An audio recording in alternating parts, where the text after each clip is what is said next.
अध्याय 1981 एक ही युद्ध से विदेशी साम्राज्य को ध्वस्त करना। हुआंग ऐसे ही उठ खड़ा हुआ, अमर राजाओं का तब तक वध करता रहा जब तक वे भाग नहीं गए, यहाँ तक कि गिरे हुए अमर राजा भी भाग गए। सभी दुश्मन बर्बाद हो गए, अपनी जान बचाने के लिए भाग रहे थे, वे सभी दयनीय स्थिति में थे। इस प्रकार की युद्ध उपलब्धि अभूतपूर्व थी, एक युद्ध जिसने आकाश के नीचे की दुनिया को चौंका दिया, उसकी प्रतिभा ने अतीत और वर्तमान को रोशन कर दिया। यह एक अकेले व्यक्ति की कहानी थी। स्वर्ग के नीचे के सभी शत्रुओं को धूल चटा दी गई, कोई भी उसका विरोध करने में सक्षम नहीं था। कई महान राजा मारे गए, बाकी लोग ब्रह्मांड की सीमाओं की ओर भाग गए, दूर तक भागते हुए। क्या हुआंग सम्राट बन गया? हर कोई यही सोच रहा था। आखिर वह किस स्तर पर पहुंच गया है? हर कोई सोच रहा था कि क्या यह एक सच्चा सम्राट है या वह बस उस स्तर तक ही पहुंच रहा है।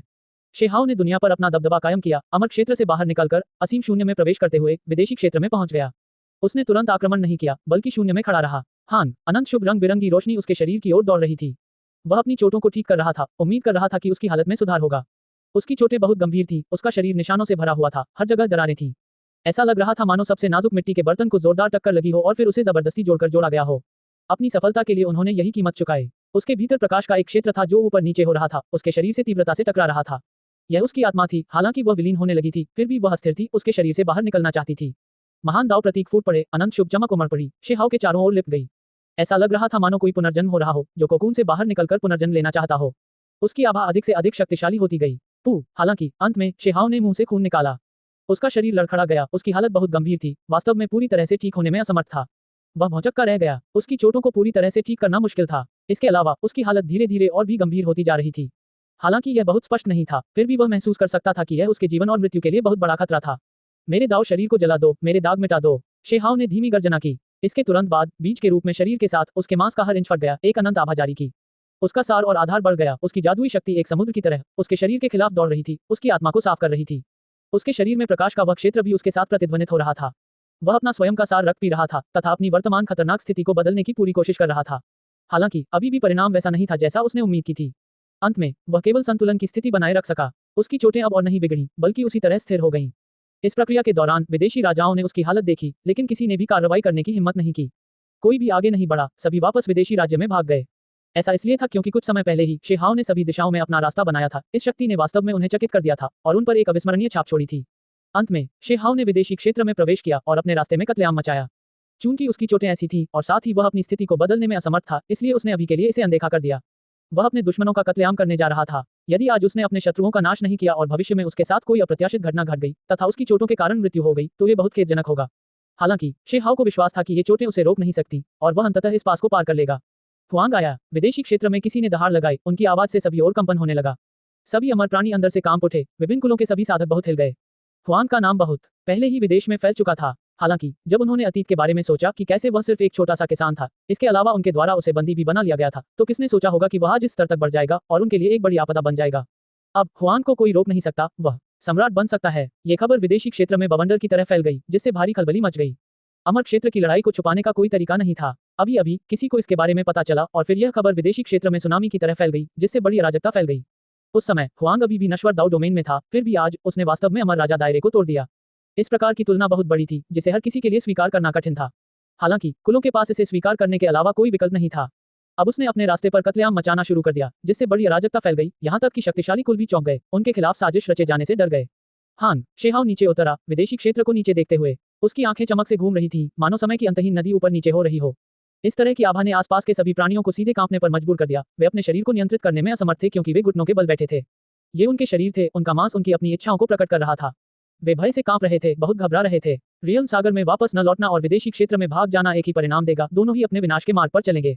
शेहाओ ने शांति से कहा, तारों से भरे ब्रह्मांड के विस्तार को देखते हुए। वहां एक विशेषज्ञ था जो एक चमकदार पीली लौकी पकड़े हुए था। ये जू चोंग ही था, जो रियल सागर से आया एक विशालकाय व्यक्ति था, जो कुछ लोगों का नेतृत्व कर रहा था और तारों के पीछे छिप गया था। उसका चेहरा पीला पड़ गया था। ऐसा नहीं था कि वह रियल सी में वापस नहीं लौटना चाहता था, बल्कि वह डर रहा था कि अकेले छोड़े जाने से वह और भी जल्दी मर जाएगा, इसलिए उसने फैसला किया कि वह कुंडी और दूसरों के साथ यहाँ आ सकता है। ब्लेड किंग की मृत्यु बहुत बुरी तरह हुई। यह विशालकाय भी रियल सी से आया था, उनकी ताकत एक जैसी थी। उसकी मृत्यु ने जू चोंग को वास्तव में झकझोर दिया, जिससे उसे वास्तव में एहसास हुआ कि हुआंग और उसके बीच कितनी बड़ी दूरी थी, कि वह उसका मुकाबला करने से बहुत दूर था। राक्षसी कैटेल राजा वुशांग और 9 सिर वाले जानवर के पतन के साथ वह कैसे सदमे में नहीं आ सकता था। एक विशाल हाथ ने आकाश को ढंक लिया, आकाश के गुंबद को ढंक लिया, उस ब्रह्मांड के तारों वाले आकाश की ओर दबा दिया। शेहाओ की रक्त ऊर्जा भव्य और राजसी थी, जिसने दुनिया को हिला दिया, कोई भी दूरी जिसे तय नहीं किया जा सकता था।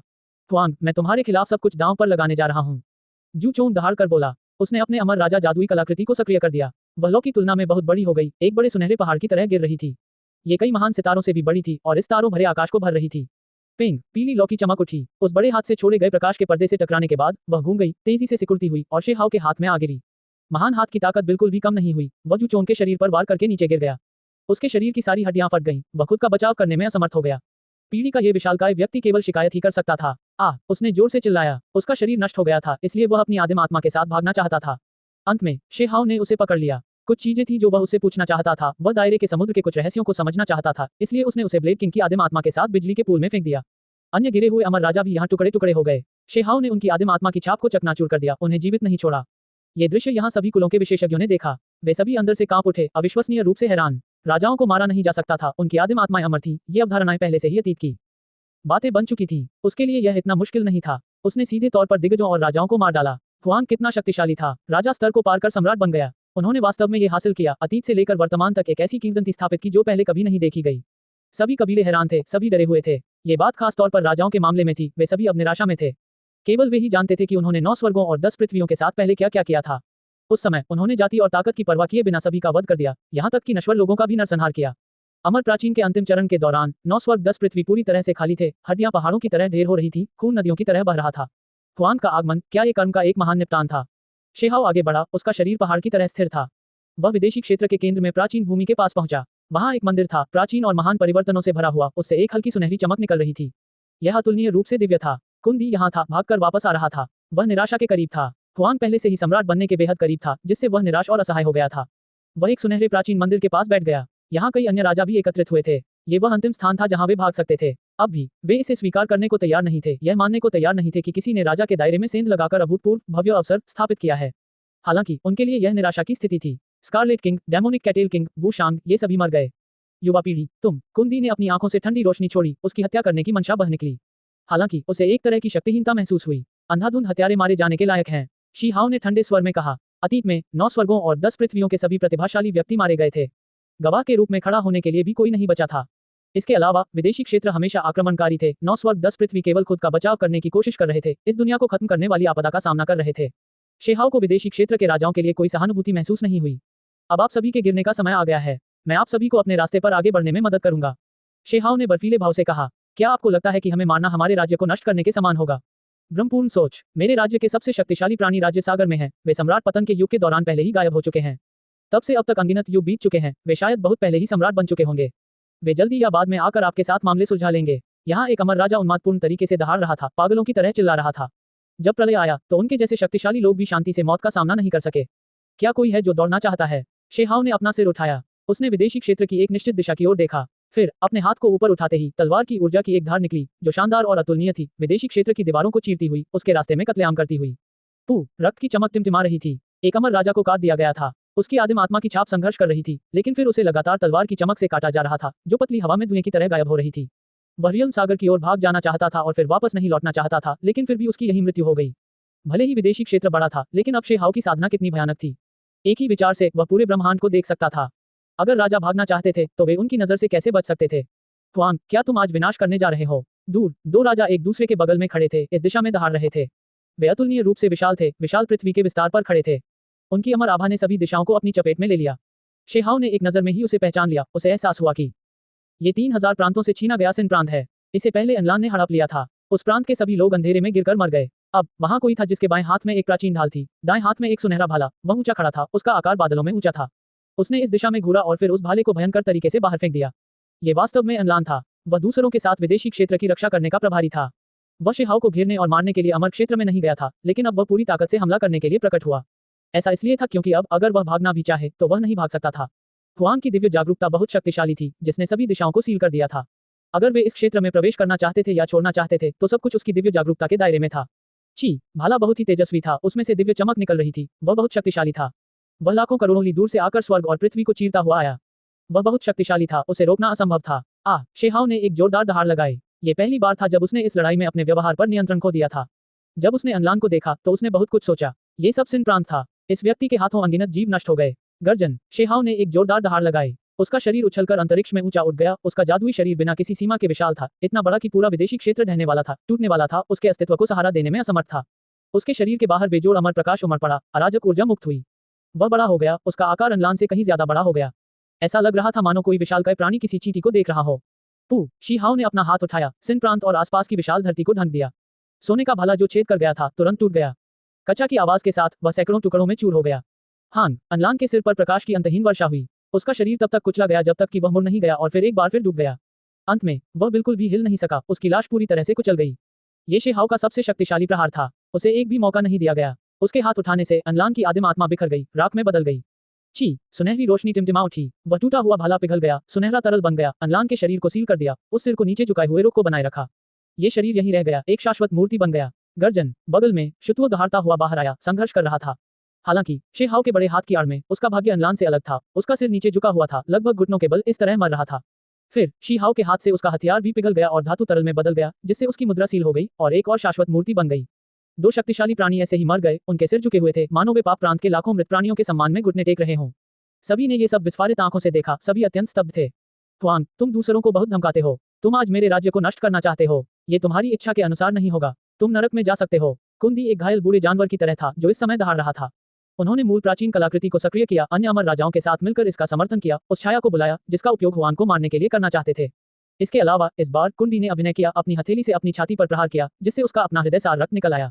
उसने इसे मूल प्राचीन कलाकृति में बिखेर दिया, खुद को बलिदान कर दिया।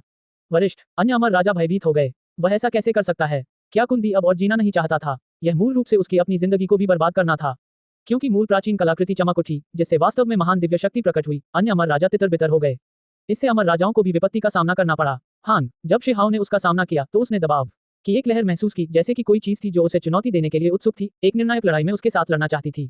ओरिजिन एंशिएंट आर्टिफैक्ट ने कच ध्वनि जारी की, जैसे कि धातु की छाती अलग हो रही थी, धीरे धीरे अंदर का दृश्य प्रकट हो रहा था। ऐसा नहीं है कि मैंने पहले इसका अनुभव नहीं किया है, शेहाओ ने खुद से कहा। हालांकि कुछ ही समय बाद उसे एहसास हुआ कि कुछ ठीक नहीं था।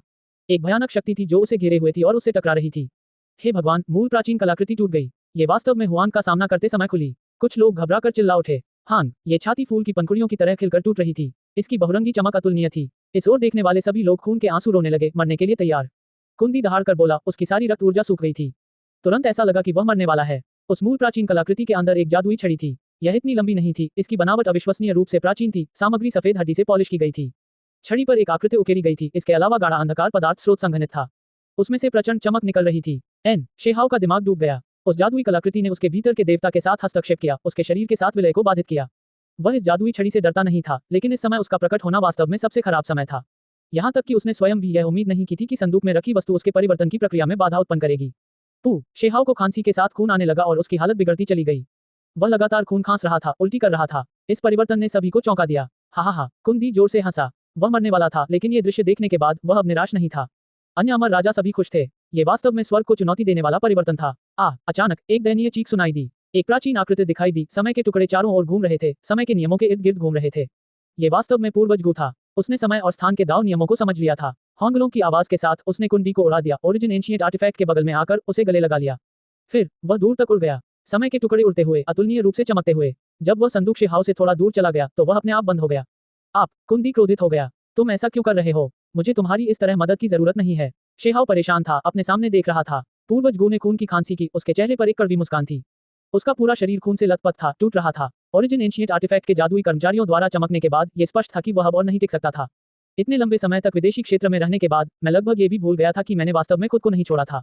कभी कभी मैं ये भी सोचता हूँ कि क्या मुझे सीधे इस पक्ष की मदद करनी चाहिए। इतने लंबे समय तक इंतजार करने के बाद, इतने लंबे समय तक एक बदनाम नाम को ढोने के बाद मैंने अंदर जो पीड़ा झेली, उसे कौन समझ सकता है। आज मैं आखिरकार आजाद हो गया हूँ। पूर्वज गु कड़वी मुस्कान के साथ मुस्कुराए, उनकी आंखों से सचमुच आंसू बह रहे थे। बिना अंत के पुनर्जन्म, तुम दोनों ने मुझे शर्म से जीने पर मजबूर कर दिया, छिपने पर मजबूर कर दिया। मैंने ये कर दिया है। हालांकि मैं कुछ भी करने में असमर्थ था, इस बार मैं आखिरकार कुछ करने में कामयाब रहा। पूर्वज गु ने धीरे से कहा, उनका शरीर स्पष्ट रूप से अधिक समय तक टिकने में असमर्थ था। उसने शेहाओ को बचाने के लिए इस तरह की विधि का इस्तेमाल किया। उसने स्पष्ट रूप से अपना संकल्प पहले ही तय कर लिया था कि अब वह इस दुनिया में नहीं रहना चाहता। वह अनंत वर्षों तक एक कलंकित नाम लेकर चलता रहा, लगातार बदनाम होता रहा। वह पहले स्वर्ग का एक विकृत व्यक्ति था, एक पीढ़ी का स्वर्ग का गौरव, सबसे ऊपर, सभी प्राणियों द्वारा पूजनीय। फिर भी इस महान युग में उसने बहुत अधिक जिम्मेदारी उठाई। ये darkness, demonic dragon, fallen blood Phoenix और फेयरलेस लान हैं। ये सभी मारे गए, उनके सिर यहाँ हैं। गु पूर्वज ने यह बात कमजोरी से कही। उसने कुछ खूनी सिर बाहर फेंके। ये 3 महान विशेषज्ञ पहले 9 स्वर्गों और 10 पृथ्वियों के थे, लेकिन बाद में विदेशी क्षेत्र के प्रतिष्ठित अतिथि बन गए। अभी 2 और राजा हैं। उन्हें अपने साथ घसीटने के बाद मुझे अब कोई शर्म महसूस नहीं होती। मैंने अपनी पहचान को किसी ऐसे व्यक्ति के रूप में नहीं छोड़ा है जो वास्तव में दलबदलू नहीं था। गु पूर्वज मुस्कुरा रहे थे। उन्होंने दो और खूनी सिर फेंके जो अमर राजाओं के थे। वे मूल प्राचीन कलाकृति के पास उतरे। कुछ समय पहले ही उसने कार्रवाई की थी। क्योंकि उसने समय और स्थान को महान दाव के रूप में समझ लिया था, इसलिए उसने जानबूझकर स्वर्ग और पृथ्वी को सील कर दिया था। किसी और ने इस पर ध्यान नहीं दिया, इसे महसूस नहीं किया। उसने एक एक करके महान विशेषज्ञों को मार डाला। इन पांचों की आदिम आत्माएं अभी भी वहां थीं, बुझी नहीं थीं। वे संघर्ष करने लगे। पांचों महान विशेषज्ञ भागना चाहते थे। गिरा हुआ रक्त फीनिक्स, मुझे नहीं पता कि यह वास्तव में भ्रष्ट हो गया है या नहीं, लेकिन इतने सालों के बाद भी अब तक इसने कुछ भी नहीं किया है। मेरा अध्याय 1982 स्वर्ग के नीचे कत्लेआम। पूर्वज गु का निधन हो गया। उनकी मृत्यु थोड़ी शोकाकुल थी। केवल वह मूल प्राचीन कलाकृति ही वहां बची रही, जो उठती गिरती रही। शायद उसके लिए यह पहले से ही सबसे अच्छा निष्कर्ष था। स्वर्ग का अतीत गौरव अपमान सहता रहा और बहुत अधिक बोझ उठाते हुए विदेशी राज्य में चला गया। अब उसने अपनी ईमानदारी प्रदर्शित करने के लिए, छाया को शुद्ध करने के लिए अपने स्वयं के रक्त का उपयोग किया। शेहाव ने एक उदास भाव प्रकट किया, चुपचाप अपनी संवेदना व्यक्त की। उसकी आंखों में बहुत चमक थी। वह उस संदूक को घूर रहा था। जब वह उससे एक निश्चित दूरी पर पहुंचता और करीब जाने की कोशिश करता तो यह संदूक तुरंत टूट जाता। मोहर, शेहाव चिल्लाया। उसने उस विदेशी क्षेत्र के सुनहरे प्राचीन महल को एक जादुई कलाकृति के रूप में इस्तेमाल करते हुए इस मूल प्राचीन कलाकृति को सील कर दिया। फिर उसने इसे एक सुनहरे धब्बे में छोटा कर दिया और फिर यह इस जगह से गायब हो गया, निर्वासित हो गया। वह तब तक इंतजार करना चाहते थे जब तक उनकी चोटें ठीक नहीं हो जाती। उसके बाद ही वे इसका और अधिक अध्ययन कर सकते थे और अंततः इसके रहस्यों को पूरी तरह से सुलझा सकते थे। इस युद्ध के समाप्त होने के साथ ही विदेशी राज्य भी उसके द्वारा इसी प्रकार ध्वस्त कर दिया गया। इस प्रकार यह महान विपत्ति अतीत की बात हो गई। अब इसे कोई खतरा नहीं रहा। बेशक अभी भी विदेशी क्षेत्र विशेषज्ञ थे जो अभी भी दायरे के समुद्र में थे, और सम्राट पतन के युग से कुछ पुराने राक्षस भी थे। अगर वे वास्तव में वापस आ गए तो निश्चित रूप से दुनिया को चौंकाने वाली लड़ाई होगी। शेहाव ने युद्ध के मैदान में घुसना शुरू कर दिया। मरने वाले सभी अमर राजा थे। उनके खजाने, उनके हथियार और अन्य चीजें दुनिया को चौंका देने वाले खजाने थे। वह उन्हें विदेशी राज्य के लिए छोड़ना नहीं चाहता था। उदाहरण के लिए, जू चोंग की चमकती पीली लौकी उसके हाथ में घूम रही थी, भागना चाहती थी, लेकिन अंत में वह भाग नहीं सकी। उसमें से स्वर्ग की अपार शक्ति निकल रही थी। अमर स्मेल्टिंग पॉट भी था। ये वस्तु एक सर्वोच्च खजाना थी। इस स्तर पर यहाँ तक कि सामान्य दिग्गज भी ऐसी चीज को परिष्कृत नहीं कर सकते थे। अमर राजा कलाकृतियों में भी एक शीर्ष गुणवत्ता वाला सामान। अमर गलाने वाला बर्तन वाकई बहुत मजबूत था। बर्तन का शरीर मजबूत था जो अमर राजा को मार सकता था। बर्तन के भीतर की दुनिया असीम थी, आकर्षण और सुंदरता का स्थान। जब लौकी का मुंह खुलता था तो वह राजाओं को चूस सकता था और उन्हें परिष्कृत कर सकता था। अन्य अमर राजा हथियार थे, कुछ टूटे हुए, कुछ बरकरार। उन सभी को शेहाव ने इकट्ठा किया था। हालात पहले से ही ऐसे थे, अब उससे ज्यादा अमर राजा हथियार किसके पास थे? निश्चित रूप से कोई भी ऐसा नहीं था जो उसकी बराबरी कर सके। सम्राट पतन के युग के बाद शेहाव जैसा कोई व्यक्ति कभी नहीं हुआ था जो अमर राजाओं को घास काटने की तरह मार सकता था, इस दुनिया के बहुत से चौंकाने वाले विशेषज्ञों को काट सकता था। वहां राजा स्तर की बहुत सारी जादुई कलाकृतियां थीं। मैं वापस जाकर अपने हथियार को और बेहतर बनाऊंगा, शेहाव ने खुद से कहा। उसने एक भट्टी खोलने, अपने खुद के हथियार को परिष्कृत करने की तैयारी की। जहां तक सामग्री की बात है, यहाँ इतने सारे राजा स्तर के जादुई कलाकृतियों के साथ ये पर्याप्त था। जब उसने तैयार की गई उन अमर सामग्रियों के साथ संयुक्त किया तो वह एक सर्वोच्च खजाने को परिष्कृत करने में सक्षम होना चाहिए।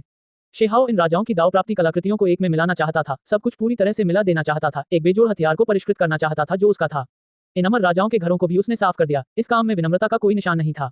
लाखों करोड़ों सालों का संचय जब्त कर लिया गया जो उसका हो गया। वह इन चीजों को विदेशी राज्य के लिए नहीं छोड़ेगा। ये वाकई दुनिया को चौंका देने वाला खजाना था। इसके अंदर बहुत सारी महान चीजें थी, सभी दुनिया को चौंका देने वाले खजाने। इनमें से कई इतिहास की शानदार और प्रसिद्ध दिव्य प्राचीन वस्तुएं थीं। शेहाव वास्तव में चौंक गया। वहां प्राचीन शास्त्र थे, उनकी पृष्ठभूमि बहुत महान थी, जिसमें जटिल गहन रहस्य थे। वहां मृत प्राचीन अमर राजाओं के हथियार थे, अमर गोलियां, चमत्कारिक दवाएं और अन्य चीजें थीं। वे सभी कई प्रकार की अमर दवाओं से परिष्कृत थीं। शेहाव ने उन सभी को हटा दिया, पीछे कुछ भी नहीं छोड़ा। फिर वह ऊपर आसमान में खड़ा हो गया, इस पूरी दुनिया को देखते हुए सोच रहा था कि वह इस क्षेत्र के प्राणियों से कैसे निपटेगा। इन अमर राजाओं के कुलों के लोगों के साथ साथ शक्तिशाली कुलों और अन्य लोगों को क्या उसे उन सभी का पूरी तरह से वध कर देना चाहिए? शेहाव के चेहरे पर ठंडक थी, उसकी आंखें गहरी थीं। हालांकि अंत में उसने कोई कार्रवाई नहीं की, केवल एक हल्की आह भरी। उन्होंने 3000 प्रांतों के सिंध प्रांत के लिए चुपचाप बलिदान चढ़ाया, मृतकों को श्रद्धांजलि अर्पित की। यहाँ कई जीव थे जो अंधकार में गिर गए। पिछले उजाड़ सीमा 7 राजाओं के वंश जब सभी अंधकार जीव बन गए। हालांकि उन्हें इस बारे में कोई जानकारी नहीं थी। ये तब था जब अंधकार पूरी तरह से गायब हो गया था। वे दूसरों से अलग नहीं थे। हालांकि उनकी आदिम आत्माओं का आदान प्रदान पहले ही हो चुका था। वास्तव में कई हजार साल बीत जाने के बाद पीढ़ी दर पीढ़ी नए जीवों का जन्म हुआ। अतीत के अंधकार ने प्राणियों का विकास किया, उनमें से कई समय बीतने के साथ ही बुढ़ापे के कारण मर गए। इससे शेहाव निराश और हताश हो गया। अब उसे क्या करना चाहिए था? उसने विदेशी राज्य की दूसरी भूमियों की ओर देखा। उनमें से कितनों में पाप प्रांत के समान जीव थे। उनकी नींव कहाँ थी? शायद वे 9 स्वर्गों से आए थे। इस युद्ध के बाद कोई उत्साह या खुशी नहीं थी। इसके बजाय शेहाव बेहद शांत महसूस कर रहा था, चुपचाप इस महान पृथ्वी को देख रहा था। अमर डोमेन की सेनाएं आईं। वे शेहाव जितनी तेज नहीं थी। उन्होंने शेहाव को सहायता प्रदान करने के लिए बड़ी सेनाएं इकट्ठी की। उन्हें डर था कि उसके साथ कुछ अप्रत्याशित हो सकता है। लोग कहाँ हैं? ये तो स्वर्ग के नीचे नंबर 2 ने एक अजीब सी चीख निकाली। उसने एक अलग ही आभा महसूस की। कुंदी का खून बह रहा था। जूचोंग राख में बदल गया। एक के बाद एक राजा मर रहे थे। ये पूरी दुनिया हल्के से हिल रही थी। स्वर्ग के कौन से आंसू, कौन से अनियमित दृश्य और अन्य चीजें, वे सब शेहाव के ब्लेड से दब गए थे, बाहर निकलने में असमर्थ थे। वे सभी मेरे द्वारा मारे गए थे। आप आकर उन्हें अपने कब्जे में ले सकते हैं। पिछले जल्लादों के परिवार खून से सने हाथों वाले किसी भी व्यक्ति को जाने न दें। शेहाव ने कहा। राजाओं को उसने अपने अधीन कर लिया था। अब वह बचे हुए प्राणियों से निपटने की इच्छा खो चुका था। हालांकि कुछ लोगों को अभी भी सफाई की जरूरत थी, ऐसा कोई तरीका नहीं था जिससे वह उन सभी को जाने दे सके। सभी कुलों को शामिल न करना पहले से ही उसकी अंतिम सीमा थी। यदि उसने सचमुच विदेशी साम्राज्य का पुनर्तः वध कर दिया होता तो वह अतीत के अमर राजाओं से भिन्न नहीं होता। 9 स्वर्ग 10 पृथ्वी अमर प्राचीन के अंतिम चरण के बाद से ये टूटने लगा, दुनिया खाली हो गई, यहाँ तक कि साधारण लोगों को विलुप्त होने के करीब मार दिया गया। अमर डोमेन की सेनाएं बहुत हिल गई थी, इस वजह से आसमान में बहुत तेज लहरें उठ रही थीं। हर किसी को इस बात पर यकीन करना मुश्किल हो रहा था। सदियों से हावी रहा शानदार विदेशी साम्राज्य ऐसे ही ढह गया। ये वाकई एक बहुत बड़ा मामला था जिसे इतिहास के पन्नों में दर्ज किया जाना था, इतिहास का एक ऐसा टुकड़ा जो कभी अपनी महिमा नहीं खोएगा। सबसे मोटा ब्रश स्ट्रोक किताबों में ही रह जाएगा। इस बीच ये सब हुआंग ने किया। उसने विदेशी क्षेत्र को तहस नहस कर दिया। पूर्वज गु की कहानी प्रेरणादायक और दुखद थी। वह देशद्रोही नहीं था बल्कि एक दबंग अमर राजा था। मैं नहीं चाहता कि भविष्य में लोग उसे कोसें। इस लड़ाई के बाद वह पहले से ही निर्दोष हो गया है। शेहाओ की आवाज गंभीर थी, धीरे धीरे सच बोल रही थी। इसके अलावा उसने अपनी मृत्यु से पहले पूर्वज गु के दृश्य को फिर से बनाया। इससे हर कोई हैरान रह गया। पूर्वज गु वास्तव में इस प्रकार के व्यक्ति थे। वह एक पीढ़ी का स्वर्ग का गौरव था। उसकी पीठ पर अंतहीन शाप थे, दबाव बहुत भारी था। उसने अपने खून और अपने जीवन का उपयोग पिछले पाप और अराजकता को दूर करने के लिए किया। अमर राजा दुखी हो गए, सभी कुलों ने आह भरी। पूर्वज गु बहुत शोकाकुल था। शेहाओ अमर क्षेत्र में वापस लौट आया। उसने स्वर्गीय सींग वाली चींटी को सेना का नेतृत्व करने के लिए नियुक्त किया, शाही दरबार के लोगों को विदेशी क्षेत्र में ले जाकर शुद्धिकरण करने और अंधाधुंध हथियारों के साथ समझौता करने के लिए भेजा। दुनिया हिल गई, अमर क्षेत्र बढ़ गया। हुआंग ने एक ही युद्ध में विदेशी साम्राज्य को तहस नहस कर दिया, अमर राजाओं को मिटा दिया। यह एक काल्पनिक कहानी की तरह था जिसने हर एक व्यक्ति को चौंका दिया। रियल्म सागर में स्वर्ग तक पहुंचने वाली बड़ी लहरें उठीं। गिरे हुए अमर राजा सभी हैरान थे, इसे स्वीकार करने में असमर्थ थे। जू चोंग और ब्लेड किंग कितने शक्तिशाली थे, फिर भी वे ऐसे ही नष्ट हो गए। अन्य राजा भी थे जो सहायता प्रदान करने गए, वे सभी मर गए, अकेले हुआंग द्वारा मारे गए। क्या वह सम्राट बन गया? भले ही वह पहले से ही आकाश के नीचे बेजोड़ है, एक बेजोड़ वर्जित अस्तित्व बन गया है, अतीत और वर्तमान को झकझोर रहा है। कुछ लोगों ने आह भरी। हुआंग के नाम ने पूरी दुनिया को हिलाकर रख दिया, हर कोई उसके बारे में जानता था। इस तरह की युद्ध उपलब्धि वाकई बहुत शानदार थी, मानो 10 सूरज आसमान में हों जो पूरी दुनिया पर चमक रहे हों। शेहाओ एकांतवास में चले गए। उस दिन के बाद से वे फिर कभी नहीं दिखे, केवल अपने घायल शरीर का इलाज करते रहे, ठीक होने और अपनी चरम अवस्था में लौटने की कामना करते रहे। 10 साल, 100 साल, 1000 साल, 10,000 साल। समय धीरे धीरे बीतता गया। देखते ही देखते 20,000 साल बीत गए। विदेशी राज्य का तूफान आखिरकार थम गया। कई बार बह जाने के बाद पिछले हत्यारों का खून वापस लौटा, वे सभी मारे गए। पिछले 20,000 सालों में रियल्म सागर बहुत शांत रहा है। वास्तव में कोई भी अमर क्षेत्र पर हमला करने नहीं आया, न ही किसी ने विदेशी क्षेत्र पर आक्रमण किया। ये बहुत शांतिपूर्ण था। ये सब हुआंग की वजह से ही हुआ था, उसकी ताकत भी चौंकाने वाली थी। 20,000 साल पहले की लड़ाई बहुत चौंकाने वाली थी। कौन सा राजा घबराया नहीं था, फिर भी उससे लड़ने की हिम्मत की। जब तक उनके दिमाग साफ थे, पूरी तरह से पागल नहीं हुए थे, तब तक कोई भी उससे नहीं लड़ेगा। वे बस अपनी मौत की तलाश कर रहे थे। बेजोड़ की परिभाषा क्या थी? हुआंग ने पहले ही इसे पूरी तरह से प्रदर्शित कर दिया था। उसने अपने कार्यों का उपयोग स्वर्ग के विशेषज्ञों को ये बताने के लिए किया कि यदि कोई मरना नहीं चाहता है तो उसे अपना काम ठीक से करना चाहिए। अमर क्षेत्र की देखरेख करने वाले एक अकेले हुआंग ने पहले ही सब कुछ स्थिर कर दिया था। रियल्म सागर ने हमला करने की हिम्मत नहीं की। अंततः शी-हाओ एकांत से बाहर आया। उनका घायल शरीर पूरी तरह से ठीक नहीं हुआ, लेकिन उन्होंने अपनी स्थिति को और बिगड़ने से रोक लिया और चीजें थोड़ी बेहतर होने लगी। उन्हें यकीन था कि इसके लिए समय की जरूरत है। इस तरह की आपदा को कम समय में हल करने का कोई तरीका नहीं है। ऐसा इसलिए था क्योंकि उनकी सफलता बहुत ही जबरदस्त थी। यह एक बार में सफल होने जितना आसान नहीं था। ये दुनिया का संतुलन था। उसने इतना प्राप्त किया, इसलिए उसे धीरे धीरे मौत के खतरे का अनुभव करना पड़ा। अगर कोई और होता तो वे पहले ही मर चुके होते। शेहाओ लगातार अपने शरीर और आत्मा को शुद्ध करता रहा और न जाने कितनी अमर गोलियां लेता रहा। एक से ज्यादा थरी लाइफ मेडिसिन की कीमती गोलियां थीं जिन्हें परिष्कृत किया गया था। इसके बावजूद भी उनकी हालत अभी भी मुश्किल से ही स्थिर हो सकी। सौभाग्य से उसके पास अभी भी अमर राजाओं के खजाने और गिरे हुए अमर राजाओं की संपत्ति थी। अन्यथा उसके पास अपनी जरूरतों को पूरा करने के लिए पर्याप्त गोलियां दवाइयां नहीं होती। यह उसके जीवन को लंबा करने के बराबर था। शेहाओ ने अपने बिजली कानून पूल को देखा। फिर उसने फैसला किया कि वह अपने खुद के हथियार को परिष्कृत करने जा रहा है। हालांकि इससे पहले वह ज्यादा जल्दबाजी नहीं करना चाहते थे, बल्कि पहले चीजों को परखना चाहते थे। शेहाओ ब्रह्मांड के किनारे पर पहुंचे और फिर अमर क्षेत्र को छोड़कर रियल्म सागर में प्रवेश किया। उन्हें डर था कि कलाकृतियों के शोधन से बहुत बड़ी गड़बड़ी पैदा होगी और ब्रह्मांड नष्ट हो जाएगा। ऐसा होने के बावजूद उसके कार्यों ने अमर क्षेत्र के राजाओं को चौंका दिया। ऐसा इसलिए था क्योंकि हाल ही में उसके तरीके बहुत भयानक थे। न हिलना एक बात थी, लेकिन एक बार जब वह कुछ करता था तो गरज और तूफान आते थे। उदाहरण के लिए अमर राजाओं का वध, विदेशी क्षेत्र को समतल करना। मैं बस कुछ समय के लिए जा रहा हूँ, बस कुछ हथियारों को परिष्कृत करने के लिए। शेहाओ ने ध्वनि प्रेषित कर उन्हें सूचित किया, जल्दी भागो, हुआंग आ रहा है। बेजोड़ महान दानव राजा आ रहा है। जल्दी करो और वापस जाओ। एकमात्र सम्राट जो बन गया है वह आ गया है। उसका सामना नहीं किया जा सकता। जल्दी करो और निकल जाओ। क्षेत्र सागर में अफरा तफरी मच गई। जब सभी पक्षों के विशेषज्ञों को उसके आगमन के बारे में पता चला तो वे सभी भागने लगे, जैसे कि पशुओं के झुंड ने दुनिया में एक दुष्ट अजगर को देखा हो। वे पागलों की तरह भागे, एक जगह रुकने की हिम्मत नहीं हुई। ये वही प्रतिष्ठा थी जो शेहाओ ने नरसंहार के जरिए अर्जित की थी। जब उन्होंने उसके आगमन के बारे में सुना तो रियल्म सी के सभी गिरे हुए अमर राजा जल्दी से पीछे हट गए, उनका सामना करने की हिम्मत नहीं जुटा पाए। शेहाओ कलाकृतियों को परिष्कृत करने के लिए आया था। अगर उसकी अपनी बेजोड़ सर्वोच्च कलाकृति बनाई गई और उसका शरीर ठीक हो गया तो वह अंधेरे की भूमि की सीमाओं में प्रवेश करना शुरू कर देगा। महान अराजकता अभी शुरू ही हुई थी, अंधकार महान आपदा अभी भी समाप्त नहीं हुई थी। वह वहां जाना चाहता था ताकि समस्या का मूल स्रोत ही हल हो सके। हान, एक के बाद एक चमकीले रंग के पंख दिखाई दिए। ये साधारण पंख नहीं थे, बल्कि अमर राजाओं के आदिम सच्चे पंख थे, जो उनके सबसे दिव्य पंखों में से एक थे। उनमें अमर राजा के महान दाव प्रतीक, उनका सार निहित था। ये पक्षी कुलों के थे, उनके अपने असली पंख थे। 1-2 शेहाओ ने 5 आदिम सच्चे पंख निकाले, कुछ अन्य अमर पंख जोड़े और फिर उन्हें परिष्कृत करना शुरू किया। एक प्राचीन विधि के अनुसार उन्होंने महान दाव लपटों को सक्रिय किया, एक 5 पक्षी पंखे को परिष्कृत किया। उस समय दिव्य स्तर का विशेषज्ञ बनने से पहले ही वह पहले से ही इस हथियार को परिष्कृत करना चाहता था। ऐसा इसलिए था क्योंकि 5 बर्ड फैन की शक्ति तुलना से परे शक्तिशाली थी। इसके अलावा उसे खुद बहुत अधिक जादुई शक्ति का उपयोग नहीं करना पड़ा।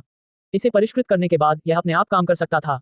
यह इस आधार पर था कि उपयुक्त सामग्री मिल सकती है। इसके लिए आदिम सच्चे पंखों की आवश्यकता थी और यहाँ तक कि एक शक्तिशाली पक्षी प्रजाति भी केवल एक ही आदिम सच्चे पंख का उत्पादन कर सकती थी। जैसे जैसे शेहाओ का साधना क्षेत्र बढ़ता गया, स्वाभाविक रूप से उसे निचले साधना क्षेत्रों के मौलिक सच्चे पंखों की ज्यादा परवाह नहीं रही। इसलिए उसने कभी 5 पक्षियों वाला पंखा नहीं बनाया। अब उसने विदेशी साम्राज्य का संहार किया और साम्राज्य सागर से दिग्गजों को मार डाला, अमर राजाओं और पतित अमर राजाओं के बड़े खजाने एकत्र किए। उसका प्रतिफल अकल्पनीय था। अब वह अंततः आदर्श 5 बर्ड फैन को परिष्कृत कर सकता था। इस प्रकार के हथियार के बहुत लाभ थे। वह इसे निम्न क्षेत्र के साधकों को उधार दे सकता था, बिना उपयोगकर्ता की थकावट की चिंता किए, फिर भी ये दिव्य शक्ति प्रदर्शित कर सकता था। आखिरकार ये 5 पक्षी पंखा 5 अमर राजाओं के सार का प्रतिनिधित्व करता था, तो यह मजबूत कैसे नहीं हो सकता था। आकाश में आग की लपटें उठने लगी, भयंकर लपटें उठने लगी। ये स्थान अतुलनीय रूप से दैदीप्यमान हो गया, यहाँ तक कि साम्राज्य सागर भी उफनने लगा।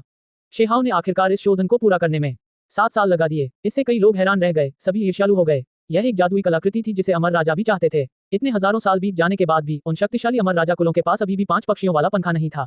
अगर उनके पास एक होता तो वे इसे अपने वंशजों को दे सकते थे और उन्हें अपने कुल की रक्षा के बारे में चिंता करने की जरूरत नहीं होती। ऐसा इसलिए था क्योंकि आवश्यक सामग्री बहुत चौंकाने वाली थी। कौन सा राजा 5 अमर राजाओं के आदिम सच्चे पंख एकत्र कर सकता था? सफलता। उस दिन एक 5 पक्षी पंखा चमकीले रंगों के साथ उड़ता हुआ शाही दरबार की ओर वापस आया और एक विशाल महल में प्रवेश किया। यह ऊपर उठा और नीचे गिरा। कई दिव्य सेनापति इसे देखने आए, वे सभी अविश्वसनीय रूप से हैरान थे। अभी उसका काम पूरा नहीं हुआ था। शेहाओ ने एक और कलाकृति को परिष्कृत करना शुरू किया और 5 और शानदार पंख बनाए गए जो अलग अलग राजाओं के थे। क्षेत्र सागर, विदेशी क्षेत्र, उन राजाओं के खजाने बहुत समृद्ध थे जो अनंत समय से जमा हुए थे। केवल 5 अमर राजा स्तर के आदिम सच्चे पंख कैसे हो सकते हैं? अध्याय 1983 हुआन का हथियार। चमकदार पंख चमकीले रंग के और सुंदर थे। पंखा 5 आदिम सच्चे पंखों से बना था। इसने शानदार चमक छोड़ी जिससे रियल्म सागर रोशन हो गया। उस दिन भयंकर लपटें बह निकली जिससे समुद्र की सतह सूख गई। हॉर्न की आवाज के साथ शेहाओ ने सभी महान दाव लपटों को दूर कर दिया। एक शानदार कीमती पंखा सफलतापूर्वक बनाया गया था जो अब वहां ऊपर और नीचे उठ रहा था। वहां एक और अमर राजा कलाकृति थी जिसे सफलतापूर्वक पूरा किया गया था। बहुरंगी रोशनी टिमटिमा रही थी। इस पंखे को शेहाओ ने चालू किया था। एक हल्के झटके के साथ रियल सी की लहरें आसमान में बह निकली जो एक अंधेरे तूफान के समान थी जिसने स्वर्ग को झकझोर देने वाली लहरें पैदा कर दी। एक ही छींटे ने बर्बाद दुनिया के विस्तार का प्रतिनिधित्व किया। दृश्य बेहद भयावह था। श्वास ध्वनि के साथ कीमती पंखे ने अपनी शक्ति वापस ले ली और फिर यह बहती हुई रोशनी की एक लकीर में बदल गया, अमर डोमेन के विशाल महल में गायब हो गया। इंपीरियल कोर्ट ने एक और महान हथियार प्राप्त किया। मैं और क्या बना सकता हूँ? शेहाओ ने मन ही मन सोचा। उसने अपने पास मौजूद सामग्री को देखा। अमर राजाओं और पतित अमर राजाओं से जब्त किए गए खजाने बहुत प्रचुर मात्रा में थे और उनमें मौजूद स्वर्गीय सामग्री इतनी अधिक थी कि उसे गिनना मुश्किल था। उन्हें महान हथियारी कलाकृतियों पर विचार करना था जो अमर राजा स्तर की ताकत के बिना भी महान शक्ति प्रदर्शित कर सकती थी। उदाहरण के लिए 5 पक्षी पंखा जो सबसे अच्छे विकल्पों में से एक था। दुर्भाग्य से इस दुनिया में इतने सारे अमर राजा स्तर के आदिम सच्चे पंख होने का कोई तरीका नहीं था। 2 अमर राजा स्तर के 5 पक्षी पंखों को परिष्कृत करने में सक्षम होना पहले से ही बेहद स्वर्ग विरोधी था। अनादिकाल से लौकी। अंत में शेहाओ ने इस जादुई कलाकृति के बारे में सोचा। इसके लिए विश्व पत्थर, अराजक पृथ्वी और भी कुछ प्रकार के अमर सोने की आवश्यकता थी और फिर इसे 100 बार तपाकर महान दाव लपटों का उपयोग करके एक कालजयी लौकी बनाने की आवश्यकता थी। एक बार इस प्रकार की चीज को सफलतापूर्वक परिष्कृत कर दिया गया तो ये सभी चीजों को अमर राजाओं को भी अपने अंदर समाहित कर सकती थी और उनका दमन कर सकती थी। इस बीच अगर इसका इस्तेमाल सच्चे अमर लोगों से निपटने के लिए किया जाता तो एक बार जब कोई व्यक्ति इसमें समा जाता तो वह सीधे खून के तालाब में तब्दील हो जाता। इसकी शक्ति वाकई चमत्कारी थी जिसकी तुलना नहीं की जा सकती। हालांकि इस चीज को परिष्कृत करना आसान नहीं था। उसे अक्षुण्ण विश्व पत्थर की आवश्यकता थी। इसके अलावा उसे अमर डोमेन के बराबर एक महान क्षेत्र से उत्पादित विश्व पत्थर की आवश्यकता थी। सौभाग्य से अमर राजाओं और पतित अमर राजाओं के खजाने में वास्तव में इस प्रकार की सामग्री थी। उसे 9 सिर वाले राक्षस के खजाने से वह सब मिल गया जिसकी उसे आवश्यकता थी। इस आदमी की महत्वाकांक्षाएं थी और उसने पहले से ही इसे परिष्कृत करना शुरू कर दिया था। एक बार जब ये सफल हो जाता तो यह 9 सिर वाला राक्षस अमर राजाओं के बीच बेजोड़ हो जाता। दुर्भाग्य से उसके पास अभी भी शून्य अमर सोना, अंधकार अमर सोना और कुछ अन्य सामग्रियों का अभाव था जिसके कारण वह वास्तव में सफल नहीं हो सका। शेहाओ के लिए यह कोई मुद्दा नहीं था। उसके पास खजाने से काफी मात्रा में अमर सोना था। हान, इस जगह पर आदिम अराजकता, ऊर्जा और विश्व शक्ति का प्रवाह था। दृश्य भयानक था। एक विशाल विश्व पत्थर को शेहाओ द्वारा लौकी में परिष्कृत किया गया था जिसकी आभा भयानक थी। शेहाओ ने अंदर से आह भरी। उस समय यह अज्ञात था कि कितनी शानदार सभ्यताएं और विरासतें थीं। वे सभी समय के साथ मुरझा गईं, बिखरे हुए धुएं और बादलों की तरह गायब हो गईं। कम से कम विश्व पत्थर का ये टुकड़ा ये साबित करने के लिए पर्याप्त था कि अमर क्षेत्र या विदेशी क्षेत्र से कमजोर नहीं एक महान दुनिया थी, लेकिन अंततः इसे नष्ट कर दिया गया। वास्तव में यदि कोई ध्यानपूर्वक जांच करे तो निश्चित रूप से उसके खजाने में इस तरह के और भी विश्व पत्थर होंगे। उन्होंने darkness immortal gold, 5 elements immortal gold, radiant immortal gold, 7 colour immortal gold और अन्य को एक साथ मिलाया। उच्चतम महान दाव प्रतीकों को उकेरा, मकड़ी के जाले जैसी दिव्य व्यवस्था की श्रृंखलाओं की धारियां बनाई। ये सब विश्व पत्थर के अंदर अंकित किया गया था। फिर अराजक पृथ्वी तरल में बदल गई, बहते हुए विश्व पत्थर में प्रवेश कर गई, जिससे वह और भी अधिक चमक के साथ चमकने लगी। शेहाओ ने इसे महान दाव लपटों के साथ परिष्कृत करना शुरू किया। एक बार का शोधन 100 साल से अधिक समय तक चला। ये स्थान चमक में बदल गया जो स्वर्ग में फैल गया। हर जगह अनियमित दृश्य थे। अनगिनत देवता और शैतान दहाड़ रहे थे, एक भयानक आभा लेकर, बस दुनिया को नष्ट करने के लिए। ये विश्व पत्थर द्वारा लाए गए अनियमित दृश्य थे। उस समय यह एक महान दुनिया की जड़ थी। उस दुनिया के नष्ट हो जाने के बाद स्वर्ग के सभी देवता और शैतान धुएं की तरह पतली हवा में गायब हो गए। हान, अंत में एक काली लौकी आकाश में पहुंची, आकाश में ऊंची उड़ान भरी। इसकी शक्ति अनंत थी। इसने सूर्य और चंद्रमा को निगल लिया, आकाश के तारों को चूसने में सक्षम था। इस तरह सफलतापूर्वक परिष्कृत हुआ। लौकी की काली सतह पर धातु के पैटर्न की धारियां भी थीं। ये महान दाव निशान थे। एक बार जब कोई अंदर चूसा जाता तो धातु के पैटर्न एक बड़ा जाल बन जाते जो सीधे उस व्यक्ति को मौत के घाट उतार देता। जब अन्य लोगों ने ये दृश्य देखा तो उनकी सांसें थम सी गईं। समय के साथ लौकी, वह इस तरह की चीज को भी सफलतापूर्वक परिष्कृत कर सकता है। यह एक सच्चा सर्वोच्च खजाना है। कुछ लोगों ने प्रशंसा में आह भरी। ये निश्चित रूप से अमर राजा कलाकृतियों के बीच एक अविश्वसनीय वस्तु थी। यहाँ तक कि कुंदी के पास मौजूद अमर प्रगलन पात्र भी इस वस्तु की बराबरी नहीं कर सकता। काली रोशनी की एक किरण बाहर निकली। समय के साथ चिरस्थायी लौकी शाही दरबार की ओर उड़ी और केंद्रीय महल पर नजर रखी। इस लौकी को सक्रिय करने के लिए अमर राजा स्तर की जादुई शक्ति की आवश्यकता नहीं थी। ये सीधे स्वर्ग को चौंकाने वाली शक्ति प्रदर्शित करने में सक्षम थी। आखिरकार इस्तेमाल की गई सामग्री बहुत चौंकाने वाली थी और यहाँ तक कि एक विश्व चौंकाने वाला महान दाव गठन भी व्यवस्थित किया गया था। ऐसी कौन सी जादुई कलाकृतियां हैं जिनके उपयोग के लिए अमर राजा दाव कौशल की आवश्यकता नहीं है? शीहाओ ने मन ही मन सोचा। वह अंत में शाही दरबार छोड़ने वाला था, लेकिन फिर भी वह अपने दोस्तों को घर पर छोड़कर सहज महसूस नहीं कर पा रहा था। वह उन्हें खुद की रक्षा के लिए कुछ जादुई कलाकृतियां छोड़ना चाहता था। ये कलाकृतियां सभी बेहतरीन वस्तुएं होनी चाहिए थीं। 5 तत्व बैनर। शेहाओ ने इस तरह के गुप्त खजाने को परिष्कृत करने का फैसला किया। अगर उन्हें अलग अलग इस्तेमाल किया जाता तो वे 5 महान बैनर होते, लेकिन जब एक साथ इस्तेमाल किए जाते तो वे एक महान संरचना बन जाते जो शाही दरबार की रक्षा कर सकते थे, उसे अंदर से सील कर सकते थे। जब पंचतत्व बैनर इधर उधर घूमता तो ब्रह्मांड उलट जाता, यिन और यांग उलट जाते। ये पूरे क्षेत्र को हिलाने जैसा ही था। उसे गठन बैनर की दुनिया के भीतर सील कर देना। सामान्यतः कहा जाए तो अमर राजा भी इसे नहीं तोड़ सकते थे। इसके लिए 5 तत्वों के अमर सोने की जरूरत थी और उससे भी ज्यादा ध्वज की सतह को बुनने के लिए अमर राजा स्तर के दिव्य रेशम कीट के धागों की जरूरत थी। सौभाग्य से उसके पास ये सभी चीजें थीं और उनकी कमी नहीं थी। इस बार उसने शेहाओ को सफल होने में कुल 500 साल का लंबा समय लगाया। जब 5 झंडे बाहर निकले तो 5 तत्वों की शक्ति बाहर की ओर फैल गई। जब वे एक साथ विलीन हो गए तो आदिम अराजकता बढ़ गई। एक बार फिर स्वर्ग और पृथ्वी के खुलने का दृश्य पैदा हुआ। वह सफल हुआ। शेहाओ ने पंचतत्व बैनर जारी कर उसे शाही दरबार में भेज दिया। चीजें पहले से ही ऐसी थी। वास्तव में उसके पास और कुछ करने के लिए कुछ नहीं था। उसने पहले से ही वह सब कुछ परिष्कृत कर लिया था जो वह कर सकता था। अन्य अमर राजा स्तर की कलाकृतियों को अमर राजाओं द्वारा व्यक्तिगत रूप से उपयोग किया जाना था, अन्यथा शक्ति इतनी महान नहीं होगी। क्यूयू और अमर क्षेत्र के अन्य दिग्गज हैरान रह गए। किसी को यह समझना था कि कुछ अमर राजाओं के पास भी उनके साधना क्षेत्र से मेल खाने वाली कलाकृतियां नहीं थी। फिर भी शेहाओ ने उनमें से कई को सीधे परिष्कृत किया। शेहाओ ने शाही दरबार को सूचित किया कि वे अपनी सुरक्षा के लिए इन जादुई कलाकृतियों का उपयोग करें। अंत में उन्होंने स्वर्ग के नीचे number 2 ecliptic immortal gold Daoist golden fur हो और अन्य लोगों को उनके पुराने हथियारों को फिर से बनाने में मदद की। बेशक शक्ति एक कदम और भी अधिक हो सकती है। इसके अलावा उन्होंने डार्कनेस विलो देवता के लिए एक अमर सिर काटने वाली तलवार को भी परिष्कृत किया। सामग्री का चयन बहुत सावधानी से किया गया। उन्होंने स्वर्गीय सींग वाली चींटी को एक महान क्लब को परिष्कृत करने में भी मदद की जो अमर राजाओं को मौत के घाट उतार सकता था। ये पूरी तरह से काला था। इससे निकलने वाली आभा से किसी की हृदय गति तेज हो जाती थी। इसके भीतर संघनित प्रतीक अमर राजा के स्तर से लगभग अधिक थे। कोई भी अधिक शक्तिशाली और अमर राजा उनका उपयोग नहीं कर सकेगा। अंत में शेहाओ ने अपने लिए एक हथियार को परिष्कृत करना शुरू कर दिया। जब उसने कुछ ऐसी सामग्री हटाई जो वह इस्तेमाल करने जा रहा था तो सभी अमर राजाओं के चेहरे बदल गए। वे सभी अचंभित थे, अंदर से अविश्वसनीय रूप से हैरान थे। उदाहरण के लिए ताइशी का स्वर्गीय भाला, आओचेंग की तलवार के पंख, स्कारलेट किंग की घंटी, युवानचू की स्वर्ग रचना दिव्य प्रकाश। ये बहुत ही चौंकाने वाले थे। क्या ऐसा हो सकता है कि वह इन अमर राजा कलाकृतियों को पूरी तरह से परिष्कृत करने जा रहा था? फिर जब शेहाओ ने और कलाकृतियां बनाई तो सभी के सिर सुन्न हो गए। उदाहरण के लिए कुंदी का अमर गलाने वाला बर्तन, जू चोंग का चमकता हुआ पीला लौकी। ये बेजोड़ जादुई कलाकृतियां थीं जिन्हें दिग्गजों ने अपने पूरे जीवन में संजोया। क्या इन चीजों को भी तोड़कर कलाकृति को परिष्कृत करने के लिए इस्तेमाल किया जा सकता था? इसके अलावा ब्लेड किंग का टूटा हुआ स्वर्गीय ब्लेड था। साथ ही अन्य अमर राजा और गिरे हुए अमर राजाओं की प्रसिद्ध जादुई कलाकृतियां भी थीं। वे सभी अमर राजा स्तर के खजाने थे। उनमें से हर एक अनमोल था, जिससे किसी की भी आंखें लाल हो जाती थीं। अब उसने एक बड़ा ढेर तैयार किया, उन सभी को एक भट्टी में मिलाने की तैयारी की, अपना हथियार चलाया। ये किसी को समझ में नहीं आ रहा था कि क्या कहें। ये तो बहुत पागलपन था। क्या ये संसाधनों की लापरवाही भरी बर्बादी होगी, या क्या वह सचमुच एक बेजोड़ महान दाव हथियार बना सकेगा? सभी लोग ध्यान से सुन रहे थे। सभी अमर राजा दंग रह गए। हालांकि शेहाओ ने इन हथियारों पर काम करना शुरू नहीं किया। उसके सामने darkness immortal gold, word immortal gold, 5 elements immortal gold और अन्य सामग्रियों के बड़े टुकड़े रखे हुए थे। वहां सभी प्रकार की अमर स्वर्ण सामग्रियां उपलब्ध थीं। इसके अलावा वहां विश्व पत्थर के कई बड़े टुकड़े थे जो उस टुकड़े से छोटे नहीं थे जिसका इस्तेमाल उन्होंने टाइम मेमोरियल गॉड को परिष्कृत करने के लिए किया था। वहां कुछ अन्य अजीब चीजें भी थीं, जैसे कि प्राइमल कैस इमोर्टल एसेंस और अन्य चीजें। ये सभी हथियार बनाने के लिए बेजोड़ सामग्री थे। दुनिया के बनने के बाद से ये चीजें बहुत बार नहीं दिखाई दी थी। उदाहरण के लिए प्राइमल कैस इमोर्टल एसेंस। हान, महान दाव अग्नि में प्रकाश स्वर्ग में पहुंचा। शेहाओ ने कलाकृतियों को परिष्कृत किया, अमर सोने के छोटे पहाड़ को टुकड़े टुकड़े करके पिघलाया, लगातार प्रतीकों को उकेरा, उन्हें एक कुंड में परिष्कृत किया। फिर उसने प्राइमल कैस अमर सार को अंदर डाला। करीब से निरीक्षण करने पर पता चला कि यह उसके शरीर के भीतर विद्यमान बिजली के कानून पूल के समान था। अंत में शेहाओ जिस जादुई कलाकृति को परिष्कृत करने जा रहा था वह एक ऐसा कुंड था जो सभी चीजों को धारण कर सकता था, सभी चीजों को दबा सकता था। इससे पहले चाहे वह एओचेंग, ताइशी, स्कारलेट किंग या ब्लेड किंग, जू चोंग और अन्य की आदिम आत्माएं हों, वे सभी उसके द्वारा अंदर एकत्र किए गए थे और दबा दिए गए थे। उसे लगा कि इस तालाब की शक्ति अनंत है, इसलिए वह इसे अपने हथियार के मॉडल के रूप में इस्तेमाल कर सकता है। होंगलोंग, स्वर्ग और पृथ्वी गड़गड़ाहट से गूंज उठे। शेहाओ ने अपनी जादुई कलाकृति को परिष्कृत किया। सभी प्रकार की शास्त्र ध्वनियां इस स्थान पर गूंजती हुई निरंतर गूंजती रहीं। उनकी साधना सटीक रूप से अमर राजा के स्तर से अधिक थी, लेकिन वास्तव में सम्राट बनने से अभी भी थोड़ा दूर थी। उन्हें आधा अमर सम्राट माना जा सकता है। जब इस साधना स्तर का कोई व्यक्ति अमर राजा के स्तर से अधिक जादुई कलाकृति को परिष्कृत करता है तो इस प्रकार का दृश्य अकल्पनीय होगा। सारा सोना और विश्व पत्थर पिघलकर एक हो गया, जिससे एक तालाब बन गया। यह एक प्रोटोटाइप था, इसकी शक्ल बेहद खुरदरी थी। हालांकि इससे पहले ही ऐसी शक्ति निकल चुकी थी जिससे अन्य लोग भयभीत हो गए। शेहाओ ने अन्य स्वर्गीय सामग्री और सांसारिक खजाने को भी इसमें शामिल किया, उनमें से प्रत्येक अपने आप में एक अमर राजा स्तर की जादुई कलाकृति बनाने में सक्षम था। यह एक तरह का अविश्वसनीय रूप से असाधारण खर्च था। ये प्रक्रिया अत्यंत चौंकाने वाली थी। आकाश में अनियमित दृश्य उमड़ रहे थे। हालांकि इस प्रक्रिया में भी बहुत समय लगा और अंततः शेहाओ को एक कच्चा कोर तैयार करने में 1000 वर्ष से अधिक का समय लग गया। ऐसा होने के बावजूद एक बार जब रफ कोर दिखाई देता है तो यह अन्य अमर राजा स्तर की कलाकृतियों को दबाने के लिए पर्याप्त होगा। इसमें मौजूद महान दाव रून बहुत अधिक थे, इसके अलावा सामग्री भी बहुत आश्चर्यजनक थी। उस दिन के बाद से शेहाओ ने कानून पूल में अन्य दिव्य हथियार फेंकना शुरू कर दिया। उदाहरण के लिए अमर गलाने वाला बर्तन, स्कारलेट किंग की घंटी, पीली लौकी और अन्य।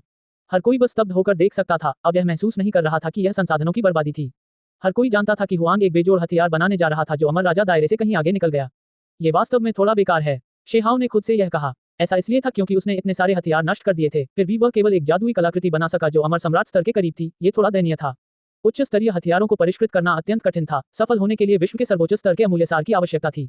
अतीत से लेकर वर्तमान तक कोई अमर सम्राट नहीं था। इस स्तर के हथियार पहले कभी नहीं आए। स्वाभाविक रूप से इसके पीछे एक कारण था। यही कारण था कि शेहाओ ने इस कठिन कार्य में हाथ डालना शुरू किया। अगर वह चाहता था कि यह सफल हो तो उसे बहुत अधिक समय और सावधानी की आवश्यकता थी। हान, जब एओचेंग की तलवार के पंखों को लौ पूल की ज्वलंत रोशनी में परिष्कृत किया गया तो एक और आकृति दिखाई दी। यह एओचेंग था। शेहाओ ने अपनी आदिम आत्मा का उत्पादन किया। सब कुछ अभी जल रहा था। वह रक्त बलिदान नहीं करना चाहता था, बल्कि उसे परिष्कृत करना चाहता था। इस अमर राजा के महान दाव कानूनों को तोड़ना चाहता था ताकि उन्हें इस कानून पूल के भीतर संघनित किया जा सके। ये हथियार अपने नाम की तरह ही था, स्वर्ग और पृथ्वी के बीच की सभी चीजों को परिष्कृत करता हुआ, दुनिया के अंतहीन नियमों को एकत्रित करता हुआ। अगर कोई बेजोड़ महान कलाकृति बनाना चाहता था तो सामान्य तर्क को चुनौती देने वाली चीजें करनी पड़ती थीं। एओचेंग ने दहाड़ते हुए कहा। उसे बहुत भयानक भय महसूस हो रहा था। उसे लग रहा था कि वह बर्बाद हो रहा है। हालांकि उनकी आदिम आत्मा की छाप पीछे ही रह गई, जो तालाब में परिष्कृत नहीं हुई। दाव दोस्त, अपने रास्ते पर आगे बढ़ो, शेहाओ ने कहा। हल्के दबाव और बोध्वनि के साथ एओचेंग का शरीर और दाव गायब हो गए। फिर उसने स्कारलेट किंग की घंटी अंदर फेंकी। घंटी से लगातार आवाजें निकल रही थी, समय के टुकड़े बिखर रहे थे और पूल में जा रहे थे। गर्जन, स्कारलेट किंग प्रकट हुआ, आग की रोशनी में संघर्ष कर रहा था, लेकिन स्वर्ग को पलटने में असमर्थ था। उसके नियमों को शेहाओ ने परिष्कृत किया। एक हल्के दबाव के साथ उसका शरीर और आत्मा भी नष्ट हो गए। राजा सभी हैरान रह गए। सभी के सिर सुन्न हो गए जब उन्होंने ये दृश्य देखा। वे अमर राजा और अन्य वास्तव में एक स्टोव के लिए लपटों के रूप में काम करते थे। आखिरकार यह एक महान मारक हथियार था। यह तब भी चौंकाने वाला था जब यह अभी भी शोधन प्रक्रिया में था। ये दृश्य कई हजार वर्षों तक जारी रहा और उसके बाद ही यह शांत हुआ। राजा स्तर की सभी कलाकृतियों को कानून पूल में परिष्कृत किया गया। इन सभी अमर राजा हथियारों को दुनिया को सबसे अधिक चौंकाने वाली सामग्रियों का उपयोग करके बनाया गया था। किसी को भी कम गुणवत्ता वाली सामग्रियों के बारे में चिंता करने की जरूरत नहीं थी। शेहाओ ने इस कलाकृति को सावधानीपूर्वक गढ़ा, अपनी महान दाव ज्वाला का उपयोग किया। इसके अलावा इसे पोषित करने के लिए अपना स्वयं का सार रख भी छोड़ा। हान, कानून का तालाब हिल गया, जिससे भयानक शक्ति निकली। हत्या की भावना स्वर्ग में फैल गई। सभी राजा चौंक गए, उनके चेहरे पीले पड़ गए। ये हथियार बहुत भयानक था। शेहाओ ने भौहें सिकोड़ी। उसे लगा कि शायद ऐसा इसलिए हुआ क्योंकि उसने राजाओं की आदिम आत्माओं को ज्वाला के रूप में इस्तेमाल किया था, जिससे इस हथियार की मारक क्षमता बहुत भारी हो गई थी। मुझे इसे बेअसर करना होगा, उसने अपने आप से शांति से कहा। मुझे मारक ऊर्जा को पूरी तरह से परिष्कृत करने की आवश्यकता नहीं है। ये दुनिया शुरू से ही बहुत अराजक है, महान आपदाओं से भरी हुई है, इसलिए एक महान मारक हथियार होना चाहिए जो प्रकट हो और सभी दुश्मनों को दबा दे। हान, अंत में शेहाओ ने इस कलाकृति को परिष्कृत करने में अपना पूरा ध्यान केंद्रित किया। कुछ सार रक्त फिर से बाहर बिखरा। ये कानून पूल अंदर बढ़ रहा था। महान दाव कानून अंतहीन रूप से आपस में जुड़ रहे थे। अंत में तालाब से एक वस्तु उत्पन्न हुई। उस बहुमूल्य तालाब ने एक और जादुई कलाकृति को जन्म दिया। कियांग, एक तलवार दिखाई दी जो तालाब से बाहर निकल रही थी और उसकी चमकीली सफेद तलवार की चमक इतनी ज्यादा थी कि अमर राजाओं की आंखों से भी आंसू बहने लगे, जिसे सीधे देखना असंभव था। ये बहुत भयानक था। यह एक तलवार थी जो हत्या की मंशा लेकर पैदा हुई थी। ये लौ पूल द्वारा निर्मित महान हत्या कलाकृति थी। कानून पूल शांत हो गया। तलवार का कोर बेहद चमकदार था, हत्या के इरादे से भरा हुआ, बहुत भयानक। दोनों शानदार थे। उनकी महान शक्ति स्वर्ग को चौंका रही थी। लौपूल रक्षा के प्रभारी हैं, जबकि आप आक्रमण के लिए हैं, शेहाओ ने खुद से कहा। उसने तलवार की कोर पकड़ी, खड़ा हुआ। इस बीच कानून पूल उसके सिर के ऊपर तैरता रहा, दिव्य आदेश श्रृंखलाओं के अंतहीन किस्में जारी करता रहा, उसे अंदर से कसकर सुरक्षित रखता रहा, सभी तरीकों से अजेय। वो अंदर एक और चीज है जिसे पिघलाया जा सकता है। अध्याय 1984 मार्गदर्शन। प्राचीन महल प्रकट होता है। शेहाओ ने एक वस्तु निकाली, एक काला पत्थर। यह उतना उल्लेखनीय नहीं लग रहा था, इसमें कोई असाधारण गुण नहीं था। ये 7 रंग वाले अमर स्वर्ण मनुष्य की गुफा से प्राप्त की गई वस्तु थी, जो पहले एक बेजोड़ अमर राजा की थी। इसे कलाकृतियों को परिष्कृत करने के लिए एक सर्वोच्च खजाने के रूप में जाना जाता था, लेकिन इतने अंतहीन वर्षों के बाद भी शेहाओ को कभी पता नहीं चला कि इसका क्या उपयोग था। बाद में जब उन्होंने अमर राजा का दर्जा प्राप्त कर लिया और सभी प्रकार के अभिलेखों का अध्ययन कर लिया, तब उन्हें स्पष्ट रूप से संदेह हुआ कि यह एक दुर्लभ कीमती सामग्री थी। इस वस्तु का उपयोग अकेले किसी कलाकृति को परिष्कृत करने के लिए नहीं किया जा सकता था, बल्कि इसे अन्य सामग्रियों के साथ प्रयोग करना पड़ता था। ये बिल्कुल इसी प्रकार की बात होनी चाहिए, शेहाओ ने कहा। वह रियल्म सागर के ऊपर ऊंचा खड़ा था, उसके सिर के ऊपर कानून का तालाब ऊपर नीचे हो रहा था, जिससे एक धुंधला विस्तार बन रहा था, मानो वह सभी युगों में स्वर्ग के नीचे सब कुछ दबा सकता हो। इस बीच उसके हाथों में तलवार की कोर ने शानदार चमक जारी की। तलवार की ऊर्जा की अंतहीन धारियां एक हल्के वार के साथ बाहर निकल रही थीं, जिससे अमर राजा भी अंदर से कांप रहे थे। यह एक अर्ध अमर सम्राट स्तर का हथियार था। वह वास्तव में इसे परिष्कृत करने में सफल रहा। तलवार का कोर पूल में प्रवेश कर गया, शेहाओ के सामने उठता और गिरता रहा। हॉर्न की ध्वनि के साथ महान दाव लपटें फिर से उठी, जिससे अनंत प्रकाश फैल गया। प्रतीक सितारों की तरह टिमटिमा रहे थे, घने और असंख्य इस जगह को रोशन कर रहे थे। कानून पूल ने एक बार फिर तलवार कोर को पोषित किया और उसे ज्वलंत प्रकाश से घेर दिया। शेहाओ ने काले पत्थर को अंदर फेंक दिया और उसे जलाने के लिए अर्धअमर सम्राट स्तर की महान दाव लपटों का उपयोग किया, जिससे स्वर्ग और पृथ्वी शोर से गूंज उठे। अंत में उसके शरीर के भीतर की ज्वाला अब और नहीं छिप पाई, बल्कि तेजी से आगे बढ़ी। ये केवल मुट्ठी के आकार की थी, लेकिन इसने शानदार चमक छोड़ी, जो उसके दाव लपटों के साथ विलीन हो गई। कोई आश्चर्य नहीं, ये कम से कम आधा अमर सम्राट स्तर की ज्वाला है। शेहाओ ने हल्की सी आह भरी। इस रहस्यमय प्राचीन लौ की पृष्ठभूमि रहस्य में डूबी हुई थी। उसने पहले इसे 3 विश्व ताबूत के पास खोजा था। ये हमेशा उसका पीछा करती थी, उसके शरीर के भीतर रहती थी। हालांकि उसके लिए इसे नियंत्रित करना मुश्किल था। अब ये वास्तव में शेहाओ की महान दाव ज्वाला के साथ विलय हो गया, जिससे उसे इस कलाकृति को बनाने में मदद मिली। अर्धअमर सम्राट ज्वाला, इसने पहले दुनिया के कई महान दाव, अंतहीन दाव कानूनों को उकेरा था। ये शेहाओ के लिए बहुत उपयुक्त था। शेहाओ के कानून पूल के साथ सामंजस्य स्थापित करता था। इस प्रकार के जलने और शोधन के बहुत लाभ थे। काली चट्टान पिघलकर तालाब में चली गई और फिर तलवार की कोर में विलीन हो गई। यह एक तरह का रहस्यमय भला था। उस पल में ऐसा लगा जैसे 2 आधे अमर सम्राट की कलाकृतियां जल उठी हों। होंगलोंगलोंग रियम सी की लहरें आसमान तक पहुंच गईं और ज्यादा से ज्यादा भयानक होती गईं। जब आधे अमर सम्राट स्तर की कलाकृतियां हिली, तो भयंकर लपटें उठी, जिसने रियम सी को अपनी चपेट में ले लिया। यह मूल रूप से एक सच्ची महान दुनिया को पूरी तरह से जलमग्न कर सकता था। अंत में जब सब कुछ फिर से शांत हो गया, तो लौ पूल अधिक से अधिक सरल और प्राचीन लगने लगा। इसने अराजक ऊर्जा जारी की, अंदर से तारकीय चमक के साथ टिमटिमा रहा था, जैसे कि सबसे शक्तिशाली ब्रह्मांड इसके भीतर केंद्रित था। तलवार के कोर की बात करें तो इसकी क्रूरता धीरे धीरे कम होती गई, इसकी हत्या करने की मंशा कम होती गई। जब ये शांत थी तो ये झील की सतह की तरह थी, लेकिन एक बार जब यह फट गई, तो तलवार की चमक ने सब कुछ निगल लिया। आकाश ढह गया और धरती फट गई, जिससे ठंड बढ़ गई। इस तलवार की कोर देखकर राजा भी कांप उठते थे। वे सीधे देखने की हिम्मत नहीं जुटा पाते थे। उन्हें लगता था कि यह बहुत भयानक है और आसानी से उन्हें मार सकती है। इसमें कोई संदेह नहीं कि दोनों कलाकृतियों को उन्नत किया गया है, तथा वे पहले से भी अधिक शक्तिशाली हो गई हैं। ऐसा लग रहा था मानो उन्हें लाखों सालों से पाला पोसा गया हो। वे शेहाओ के अपने मांस और खून की तरह लग रहे थे, उसके अपने अंग उसके शरीर का ही एक विस्तार। वह दोनों कलाकृतियों की शक्ति को महसूस कर सकता था। यदि सम्राट स्तर तक पहुंचना बहुत कठिन न होता, तो किसी भी अन्य डोमेन या साधना क्षेत्र में ये पत्थर किसी कलाकृति को सीधे एक स्तर ऊपर उठाने में सक्षम हो सकता था। हथियार का परिष्करण पूरा हो गया। शेहाओ को पहले से कहीं अधिक शक्तिशाली महसूस हुआ। हालांकि उसे हथियारों पर निर्भर रहने की जरूरत नहीं थी। जब से वह छोटा था, तब से वह ज्यादातर अपनी 2 मुट्ठियों पर निर्भर था। हथियार होना बाघ के पंख देने जैसा था। अगर एक दिन स्वर्ग भी तबाह हो जाए, दुनिया भी नष्ट हो जाए, सारे हथियार भी गायब हो जाएं, तो वह किस पर भरोसा कर सकता है? वह सिर्फ अपने आप पर भरोसा कर सकता है। वहां अनंत तलवार कोर भी है, शेहाओ ने खुद से कहा। हालांकि उसने ऐसा नहीं किया, इस तलवार की कोर को नहीं पिघलाया। चाहे वह अतीत हो या अब, उसे लगा कि यह तलवार का कोर बेहद स्वर्ग विरोधी है। जिसने इसे गढ़ा है वह भी असाधारण है। दुश्मन जितना मजबूत होता जाता है, ये चीज उतनी ही मजबूत होती जाती है, बेहद रहस्यमयी। उनके पास यह मानने का कारण था कि इस तलवार का बहुत बड़ा इतिहास है। हो सकता है कि इसका मालिक अभी तक मरा ना हो। उन्हें तो ये भी संदेह था कि इस तलवार के मालिक का स्तर अमर राजा के स्तर से भी अधिक हो सकता है। आखिरकार उसने पहले भी इस तलवार कोर का उपयोग ओरिजिन प्राचीन आर्टिफैक्ट को हैक करने के लिए किया था, जिससे वह छाती फट गई थी, लेकिन फिर भी वह ठीक रही। अंत में शेहाओ अमर क्षेत्र में लौट आया। राजा सभी हिल गए। यह एक आधा अमर सम्राट था। वास्तव में यह समझने के बाद कि वह कितना शक्तिशाली था, सभी कबीले उसकी प्रशंसा करने से खुद को रोक नहीं पाए। सम्राट पतन के युग के बाद सभी अभिलेखों में यह अर्धअमर सम्राट स्तर तक पहुंचने वाले किसी व्यक्ति का एकमात्र उदाहरण था। कोई ऐसा व्यक्ति जो वास्तव में अंतहीन अतीत को नजरअंदाज कर सकता था, जो स्वर्ग के नीचे बेजोड़ था। शेहाओ शाही दरबार में वापस लौट आए और 100 वर्षों तक दरबार की देखरेख करते हुए कई मामलों को संभाला। अंततः वह जाने को तैयार हो गया। यहाँ 5 पक्षी पंखे, कालजयी लौकी और 5 तत्वों के बैनर के साथ ऐसा लग रहा था जैसे उन्हें कई और अमर राजा मिल गए हों। इसके अलावा स्वर्ग के नीचे नंबर 2 एक्लिप्टिक अमर गोल्ड डाओइस्ट, डार्कनेस विलो देवता, स्वर्गीय सींग वाली चींटी और अन्य के साथ यह शाही दरबार की रक्षा करने के लिए पर्याप्त था। इन सब का सावधानीपूर्वक आकलन करने पर यह एक अत्यंत भयावह शक्ति थी। हालांकि अमर डोमेन में चाहे कितनी भी महान शक्ति क्यों न पनपी हो, शेहाओ ने कभी भी एक शाही न्यायालय की स्थापना नहीं की। इन 2 शब्दों का उल्लेख नहीं किया। ये लोग अब भी बचे हुए थे, संगठन अस्तित्व में था, लेकिन उन्होंने दुनिया के सामने इंपीरियल कोर्ट जैसे 2 शब्दों की घोषणा नहीं की। शेहाओ खुद तो नहीं डरा, लेकिन उसे शाही दरबार के लोगों की चिंता थी। अगर वाकई में चीजें प्राचीन काल की तरह खत्म हो गईं, तो अपशकुन भड़क उठेगा, जिससे जानलेवा आपदा आएगी। यदि ऐसा हुआ तो उसे बहुत अफसोस होगा। वह अपने बारे में चिंतित नहीं था, लेकिन वह शाही दरबार के लोगों की पीड़ा के बारे में चिंतित था। शेहाओ ने अमर क्षेत्र की यात्रा की। फिर वह अंततः चला गया। इस बार वह सैकड़ों हजार से अधिक वर्षों के लिए चला गया। लंबे समय तक उसके बारे में कोई और जानकारी नहीं थी। समुद्र में खोजबीन करते हुए अपनी चोटों से उबरते हुए वह रियल सागर में प्रवेश कर गया। समय समय पर वह समुद्र के द्वीपों पर चढ़ता रहा, कभी कभी समुद्र के ऊपर से गुजरता रहा। ये कहना जरूरी है कि इन सालों में समुद्र को तबाह करने वाले अंधेरे तूफान और भी ज्यादा खतरनाक हो गए। कभी कभी वे अमर राजा स्तर के अस्तित्व को भी मार सकते थे। उन्होंने लापरवाही से आगे नहीं बढ़े, बल्कि अपनी चोटों का इलाज कराया। समय धीरे धीरे बीतता गया। अर्धअमर सम्राट शे हाओ अमर क्षेत्र के लोगों के बीच एक किंवदंती बन गया। ऐसा इसलिए हुआ क्योंकि एक ही क्षण में कई हजार वर्ष बीत गए। अब कितना समय बीत चुका था? वह 5 लाख वर्षों के लिए 10 पुनर्जन्म छापों में बंद था, 8 लाख से अधिक वर्षों के लिए अमर क्षेत्र में प्रवेश कर चुका था, पहले से ही 2 लाख से अधिक वर्ष क्षेत्र सागर में बिता चुका था। पिछले 2 लाख वर्षों में विश्व को शांति का एक दुर्लभ काल प्राप्त हुआ है। ऐसे विशेषज्ञ भी थे जो रियल सागर से वापस लौटे, लेकिन उनमें से अधिकतर बांध पर ही रहते थे या वे किसी बर्बाद प्राचीन क्षेत्र में लौट गए। उनमें से एक भी अमर क्षेत्र पर आक्रमण करने का साहस नहीं कर सका। ये सब सिर्फ एक हुआन के अस्तित्व की वजह से हुआ। वह आधा अमर सम्राट बन गया, ठीक इसी रियल सागर में। यह नहीं पता कि वह बहुत दूर चला गया था या नहीं। ऐसा लग रहा था कि यह महान उथल पुथल तुरंत शांत हो गई है। पिछले 2 लाख सालों में अमर राजाओं द्वारा खून बहाने की कोई घटना नहीं हुई थी जो अविश्वसनीय रूप से शांतिपूर्ण थी। अमर राज्य के विभिन्न कुलों के विशेषज्ञ शांत थे, उनमें आत्मविश्वास था। विभिन्न महान अमर राजा भी काफी शांत थे। जाने से पहले शे हाओ ने उन्हें पहले ही बता दिया था कि वह समुद्र में दुश्मनों को रोकने के लिए रियल सागर जा रहा है। अगर कोई भी अमर राजा हत्या के इरादे से आ रहा है तो वह उन्हें रोक देगा। इन सभी वर्षों में कोई भी बड़ी अराजकता वाली घटना नहीं हुई, जैसा कि अपेक्षित था। इससे विभिन्न कुलों के सभी साधकों के मन में उनके प्रति एक प्रकार का सम्मान विकसित हुआ।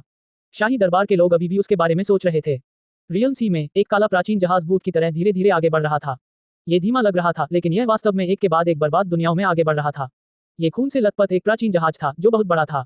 शे हाओ डेक पर चुपचाप बैठा रहा। वह चुपचाप साधना करता रहा। 2 से 3 लाख साल की वसूली के बाद वह ठीक हो गया, चोटें गायब हो गईं। उस दिन उसके कौशल पूर्णता पर पहुंच गए, यहाँ तक कि उसके भीतर का आखिरी निशान भी मिट गया।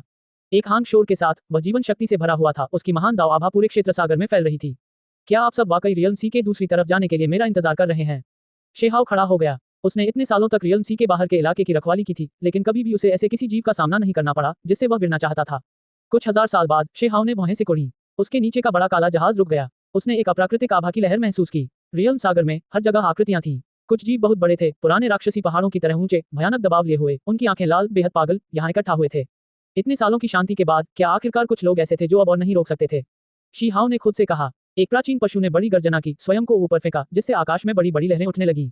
हालांकि शे हाओ ने कोई हरकत नहीं की। उसने अपना मुंह खोला, अराजक सार ऊर्जा की एक धार को बाहर निकाला, जिसने सीधे उस विशालकाय आकृति को टुकड़े टुकड़े कर दिया।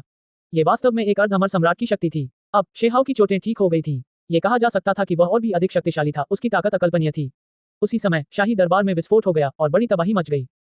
भले ही उनके बीच लाखों करोड़ों का अंतर था, फिर भी शे हाओ को कुछ महसूस हुआ। वह अंदर से घबरा रहा था, बेहद असहज महसूस कर रहा था। इसने उसे बेहद सतर्क बना दिया। यहाँ लगातार शक्तिशाली जीव दिखाई देते थे जो शे हाओ पर हमला करते थे। हालांकि उसकी एक उंगली के झटके से वे सभी विशेषज्ञ मर गए। शे हाओ खून से लथपथ काले प्राचीन जहाज को आगे बढ़ाते हुए चला गया। उसने अपने रास्ते में आने वाली हर चीज को तोड़ दिया और तेजी से बांध की ओर बढ़ गया। अमर डोमेन संकट में है। शी हाओ के यह अनुमान लगाने के बाद उसने पागलों की तरह हमला किया। अगर वह अमर राजा होता तो इतने सालों के लिए चले जाने के बाद तुरंत वापस लौटना निश्चित रूप से मुश्किल होता। हालांकि शे हाओ एक अर्धअमर सम्राट था जो इन सभी वर्षों में वास्तव में अपने रास्ते पर नहीं जा रहा था, बल्कि अपनी चोटों के उपचार को प्राथमिकता दे रहा था, किनारे के पास रुक रहा था। यही कारण था कि जब उसे लगा कि कुछ गड़बड़ है तो उसकी गति से अमर राजा भयभीत हो गए। ये स्वर्ग और पृथ्वी को चुनौती दे रहा था, यहाँ तक कि समय की महान नदी भी उल्टी दिशा में बह रही थी। शे हाओ डैम वर्ल्ड में घुस गया और फिर शून्य को चीरता हुआ एक ही कदम में सीधे अमर डोमेन में वापस आ गया। मारना, युद्ध की चीखों से आकाश हिल गया। अमर क्षेत्र का तब तक कत्लेआम होता रहा जब तक अराजकता नहीं फैल गई। इसके अलावा ये राज्य टुकड़ों में बंटा हुआ था और दयनीय स्थिति में पहुंच गया था। क्या हो रहा था? शे हाओ की आंखें ठंडी थीं। क्या अमर क्षेत्र में अभी भी बड़ी आपदाएं थीं? कुछ ही समय बाद उसे समझ में आ गया कि वह क्या था। ऊपर आसमान में एक प्राचीन महल था जो ऊपर नीचे हो रहा था और लगातार विशेषज्ञों को छोड़ रहा था जो सभी कुलों को मार रहे थे। वे अमर राजा थे जो गिरे हुए थे। वे अविश्वसनीय रूप से शक्तिशाली थे, ऊपर से उतर कर आए थे। जो प्राणी गाइडेंस प्राचीन महल के माध्यम से अंधेरे में गिर गए थे वे सीधे इस क्षेत्र में उतरे। यह मार्गदर्शन प्राचीन महल विशेष रूप से विशाल था जो 9 सिर वाले राक्षस के खंडहर महल से भी कहीं अधिक बड़ा था। इस युद्ध के बाद कुछ अमर राजा नष्ट हो गए और अब अस्तित्व में नहीं रहे। शे हाओ की मुट्ठी टूट गई। ऊपर आसमान और नीचे धरती में अनंत चमक थी। केवल वही खड़ा था, उसकी मुट्ठी की चमक बेजोड़ थी। आसमान में पीली पाला की आवाज गूंजी। कुछ विशेषज्ञ फट पड़े, उनकी टूटी हुई हड्डियां राख में बदल गईं, नीचे गिर गईं। जब कोई अर्धअमर सम्राट आक्रमण करता तो स्वर्ग और पृथ्वी का रंग उड़ जाता। शी हाओ तुरंत उस जगह पर पहुंचे जहां शाही दरबार था और पाया कि यह मुख्य युद्ध क्षेत्र था। अंधेरे जीव एक के बाद एक भयानक आभा लेकर उतरे। उन्होंने स्वर्ग और पृथ्वी को कवर किया और इस जगह पर हमलों की बौछार की। सौभाग्य से शाही दरबार में 5 पक्षी पंखे, प्राचीन लौकी और अन्य चीजें थीं। अन्यथा शाही दरबार खतरे में पड़ जाता। ऐसा होने के बावजूद नुकसान अभी भी बहुत ज्यादा था। विशाल महल बर्बाद हो गए थे, आसमान में आग की लपटें उठ रही थीं, लोग बेतरतीब ढंग से चिल्ला रहे थे, खूनी लड़ाइयां अभी भी जारी थीं। स्वर्ग के नीचे नंबर 2 इक्लिप्टिक इमोर्टल गोल्ड डाओइस्ट और अन्य सभी लड़ रहे थे, खून में नहाए हुए थे। यहाँ तक कि डार्कनेस विलो देवता ने भी कई शाखाएं खो दी। लड़ाई बहुत भयंकर थी। स्वर्गीय सींग वाली चींटी ने अपने हाथों में अमर स्वर्ण क्लब पकड़ रखा था। वह पागलों की तरह हमला कर रहा था। उसकी आंखें लाल थीं, वो लंबे समय से उन्मत्त था। इस बीच उसके सिर के ऊपर मूल स्रोत कड़ाही रखी थी, जो उसके पिता का हथियार था। यह एक तीव्र युद्ध था। ठीक इसी समय एक चमकदार चमक की किरण निकली, जिसने अमर क्षेत्र को रोशन कर दिया। शेहाव क्रोधित हो गया। उसने अपने अर्ध अमर सम्राट स्तर के हथियारों को सक्रिय कर दिया और आकाश में फैल गया। पू शाही दरबार पर हमला करने वाले सभी दुश्मन मारे गए। आकाश गुंबद में हत्या का भयानक डर फैल गया। सब कुछ चूस लो। शेहाव ने दहाड़ते हुए अपने कानून पूल को सक्रिय कर दिया। उसे अंतहीन अमर प्रकाश को निगलने का आदेश दिया। सीधे ऊपर के मार्गदर्शन प्राचीन महल को अंदर खींच लिया, बलपूर्वक उसे दबा दिया। यदि वह इस पर और अधिक शोध नहीं करना चाहता था, तो उसने सीधे ही इस महल को अपनी तलवार से काट डाला होता। फिर से अवशोषित करें। शेहाव चिल्लाया। लौपूल चमक उठा, ब्रह्मांड को विकृत कर दिया, समय और स्थान की स्थिरता को प्रभावित किया। यह एक ब्लैक होल की तरह था। इसकी शक्ति भयानक थी। अमर क्षेत्र पर आक्रमण करने वाले कई जीव अंदर ही फंस गए और बाहर निकलने में असमर्थ हो गए। इसकी शक्ति तुलना से परे थी। अध्याय 1985 एक अकेले व्यक्ति का शाही दरबार। कानून पूल में यह अत्यंत चमकदार था। इसमें से महान चमक जारी हुई थी, जो अमर डोमेन में चमक रही थी। साथ ही ये भयावह भी था। चारों तरफ से दुश्मनों को अपनी ओर खींच रहा था। अंधेरे के सभी जीव सिकुड़कर तेजी से अंदर घुस रहे थे। इस बात पर अमर डोमेन के सभी लोग पागल हो गए। ये जादुई कलाकृति बहुत भयानक थी। यह आकाश में ऐसे ही तैर रही थी। सभी घुसपैठिए तालाब की ओर उड़ रहे थे, खुद को नियंत्रित करने में असमर्थ, छोटे कीड़ों की तरह आग की रोशनी में उड़ रहे थे। शेहाव शून्य में खड़ा था, अमर क्षेत्र को देख रहा था। ऐसा लग रहा था जैसे वह अनंत काल से अस्तित्व में था। सभी दुश्मनों को पकड़े जाने पर भी वह उन्हें देख रहा था। गर्जन, उनमें से एक प्राचीन जानवर था जो विशेष रूप से शक्तिशाली था। वह पहाड़ों, नदियों और अन्य सभी चीजों को कुचलते हुए संघर्ष कर रहा था। वह एक तारे से भी बड़ा छलांग लगाता हुआ अमर क्षेत्र से भागने की इच्छा रखता था। ये प्राचीन जानवर एक शक्तिशाली पतित अमर राजा था। ये दहाड़ता था, सितारों को कुचलता था, ब्रह्मांड को चीरता था, पूरी तरह से भागने की इच्छा रखता था। हालांकि शीहाव की ठंडी आंखों के नीचे उसकी आस्तीन के एक झटके से एक की आवाज आई। वह प्राचीन जानवर तुरंत फट गया, खूनी धुंध के विस्फोट में बदल गया। हर कोई भयभीत था। क्या ये वास्तव में हुआन की शक्ति थी? ये बहुत शक्तिशाली था। यह एक अमर राजा था। हालांकि उसकी आस्तीन के एक झटके से ही इसकी जान चली गई। ये कहा जा सकता है कि अर्धअमर सम्राट का स्तर पहले से ही सभी की कल्पना से परे है। वर्तमान शेहाव, जो पहले से ही अपनी चोटों से पूरी तरह से ठीक हो चुका है, अब महान दाव के पूर्ण शिखर पर खड़ा है। सभी जीवन को नजरअंदाज करते हुए उसके लिए अपने प्रतिद्वंद्वी से मिलना मुश्किल है। अंधकार ही वापसी का अंतिम स्थान है। अमर राजा भी इसका अपवाद नहीं है। कोई दहाड़ता हुआ बाहर आया। उसके बाल बिखरे हुए थे। वह इस दुनिया में बहुत ऊंचा था। उसका शरीर बहुत बड़ा था। दूर से दहाड़ता हुआ वह भंवर से बाहर निकलने के लिए संघर्ष कर रहा था, पागल हो जाना चाहता था और इस दायरे से बाहर निकलने के लिए कत्लेआम करना चाहता था। दुर्भाग्य से शेहाव की चीख के नीचे एक प्रतीक उगल दिया गया। ऐसा लगा जैसे एक बड़ा सुनहरा पहाड़ टूटकर उस व्यक्ति के शरीर में घुस गया हो, जिससे वह वहीं पर फट गया। उसका शरीर और आत्मा नष्ट हो गए। ये शक्ति बहुत ही चौंकाने वाली, अत्यंत चमकदार थी। चमकदार राजा का खून जल रहा था, जिससे स्वर्ग और पृथ्वी लगातार गड़गड़ा रहे थे। दौड़ना, भले ही वे अंधकार के प्राणी थे, भले ही उनकी पृष्ठभूमि बहुत बढ़िया थी, लेकिन अब उनमें लड़ने की सारी भावनाएं खत्म हो चुकी थीं। पीछे रहकर लड़ने का उनका कोई इरादा नहीं था। वे सभी भागना चाहते थे। हालांकि वे कैसे बच सकते थे? ऊपर आकाश गुंबद में उस लौ पूल ने चमकदार चमक छोड़ी। ये धुंधली चमक के साथ घूमता हुआ सभी घुसपैठियों को इकट्ठा करता है। कुछ मछलियां जाल से बाहर निकल गईं, लेकिन ऐसा सिर्फ इसलिए हुआ क्योंकि वे कुछ पल के लिए बहुत दूर थीं। हालांकि शेहाव की उंगली की नोक से सारा खून और हड्डियां उड़ गईं। वे बिल्कुल भी भाग नहीं सकी। अंधकार शाश्वत है। एक दिन ये दिन आएगा। कुछ लोग ऐसे भी थे जो मौत से नहीं डरते थे। वे चीखते चिल्लाते और अंतहीन संघर्ष करते रहे। वे अपने आसपास के लोगों पर हमला करते थे, यहाँ तक कि शेहाव की ओर बढ़ते हुए उन्हें मारने की भी इच्छा रखते थे। हान, इसके तुरंत बाद लौपूल नीचे उतरा। दूरी महान पृथ्वी के करीब और करीब होती जा रही थी। ये सभी घुसपैठियों का वध कर रहा था, उन्हें जल्दी से दूर ले जा रहा था। विंग, अंत में लौपूल ने अमर डोमेन के ऊपर चक्कर लगाना शुरू कर दिया। इसमें अत्यधिक गति थी, जो तुरंत लाखों ली से अधिक आगे बढ़ गई। इसकी गति बहुत तेज थी, जिसने शेष सभी घुसपैठियों को अपने अंदर समाहित कर लिया। तब से कोई भी मछली जाल से बचकर नहीं निकल पाई।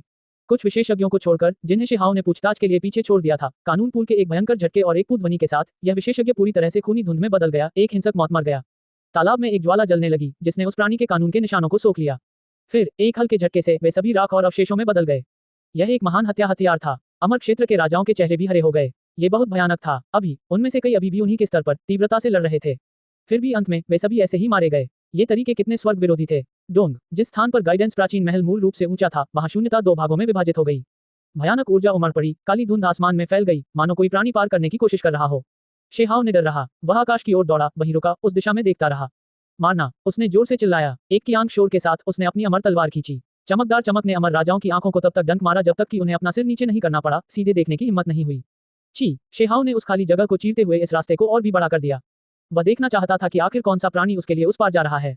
गर्जन, एक जोरदार दहाड़ सुनाई दी। अमर क्षेत्र हिल गया। अगर शेहाव ने इस जगह को सील नहीं किया होता, तो बहुत से लोग तब तक हिलते रहते जब तक कि उनके शरीर टूटकर अलग नहीं हो जाते और हिंसक मौत मरते।